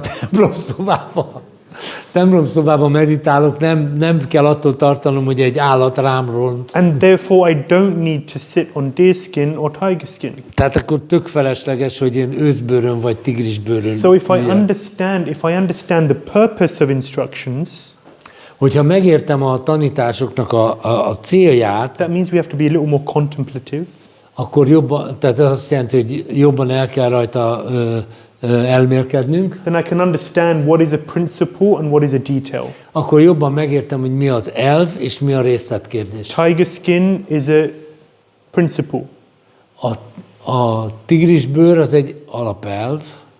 correct? Így No, van? Nem. it's a detail. Az egy részletkérdés. It is not necessary. Nem szükséges. But that's only if I consider things a little more deeply. Then I'll see that. I will see that when I consider things a little more deeply. Tehát, hogyha a dolgokat jobban megfontolom, mélyebben megfontolom, akkor ezeket fogom látni. So otherwise what we may do is just reel off what Shastra says without really understanding it, and we alienate people. Tehát, hogyha viszont így csak ismételjük azt, hogy mit mond a sásztra, és ezt ráöntjük az emberekre, akkor elidegenednek tőlünk. But then we can go the other way and say, oh, well, that's just a detail, that's not so important. Yeah, chanting 16 rounds, that's just a detail. Chant, do your best, you know, and we can... Ugye lehet a másik végletbe is átcsúszni, hogy hát ugye, ez csak egy ilyen részletkérdés, hogy az a 16 kör, vagy mit tudom én, hát dzsapáz annyit, amennyi jól esik. So we need to confirm things with sadhu and guru. Tehát ugye a sadhu és a guru utasításainak Especially if we're megfelelően making adjustments for modern application. Különösen akkor, hogyha valami olyasmit igazítunk rajta, ami a modern viszonyokhoz igazítja. Kardama's renunciation, we spoke about this. Why did he renounce? Miért végzett lemondásokat? So one key reason was to show an example. Az egyik kulcsfontosságú, hogy egy példát It's an adjon, injunction of Shastra. meg ugye ez a sásztrának az utasítása. Yeah, pancham vanam vrajet. Pancham urdvam vanam vrajet. At the age of 50, you go to the forest. 50 éves korodban menj az erdőbe. Number two, a reason why he renounced was because the mood. He's a servant of the Lord. That's his mood with Krishna. Ugye a második a hangulat, ő az Úrnak a szolgája, ez a hangulata. Rather than Lord Kapila being his son. So the reason Kardama when he left was because Lord Kapila was acting as his son, but his relationship with the Lord is as a servant. Aha. Tehát oké, tehát azért is ment el, mert Kapil Dév az ő fia volt, de az ő viszonya az Úrral a szolgai, nem szülői. Leaving home is inevitable anyway. You're going to lose everything anyway. És különben is mindenképpen el kell menni otthonról, mert úgyis mindent a végén elvesztesz. In terms of following the Lord, this was the Lord's plan. Tehát ez az Úrnak a terve volt. Yeah, because the Lord wanted to show, or he wanted the scenario where he instructs his mother, Devahūti. És pedig azért volt ez az Úrnak a terve, mert az volt a terve, hogy ebben a helyzetben, mint a fia, taníthassa az anyukáját. In Sankhya Yoga. A Sankhya jogára. Which is what we will be discussing. És erről beszéltünk. Next week. És akkor erről majd jövő héten. Yeah. So the final session is next. Nem a in jövő 2 weeks' héten, time. hanem a 2 weeks' time. két hét múlva, igen. Next week is of course the wonderful festival of the installation of Dānita Vijay Gauranga. Jövő héten lesz ugye Dānita Vijay Gaurangának a születésnapi ünnepsége. 28 years, I guess. 28 év, ugye? So please all attend. Tehát tessék, mindenki jöjjön. And then in 2 weeks' time we will complete és 2 hét múlva pedig befejezzük a harmadik éneket. The third canto with Kapila Dev's wonderful, deep, insightful instructions to his mother Devahūti. Kapila Dev mély, nagyon alapos és nagyon érdekes tanításaival. I want to thank you for your attention. Köszönöm szépen a figyelmeteket. Usually we don't go over time, Általában nem szoktunk túlmenni az időn. but I apologize for doing that today. Elnézést kérek, hogy ezt csináltuk ma. But I hope it was useful to discuss things a little. De remélem, hogy ez hasznos volt, hogy egy kicsit megbeszéltük a dolgokat. Please go back and read, especially those purports. Tessék újra elolvasni, különösen a magyarázatokat, Consider them. és tessék megfontolni ezeket. Either you're going through it, Azáltal, hogy még egyszer átmesszitek, you'll have to go through it, muszáj átvenni még egyszer, or you'll be advising someone else. vagy pedig valaki másnak adtok tanácsot. But reading, contemplating, considering these topics is very important. Nagyon fontos elolvasni, elmélkedni rajta, megfontolni, megtanulni ezeket a dolgokat. I'd like to thank you for your Köszönöm kind szépen. attention and wish you a wonderful Krishna conscious week or 2 weeks. Mindenkinek nagyon jó Krishna tudatos 2 hetet kívánok. And a Bhagavatam filled time also.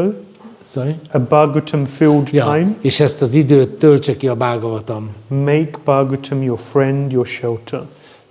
Tedd a Bhagavatamot a barátoddá, a menedékeddé. And it will see you through all of life's ups and downs. És akkor ő végig kísér téged az élet összes hullámvasútján. Granth Śrīmad-Bhāgavatam ki. Jai! Tribhuvana Sundar Shri Radha Shyam Sundar ki. Jai! Shri Dhanita Vijay Garanga ki. Jai! Srila Prabhupada ki. Jai! Nittai Gaur Premanandi. Haribol! Ānanda Caitanya Prabhu ki jai! Gaur Bhakta Brind ki. Jai!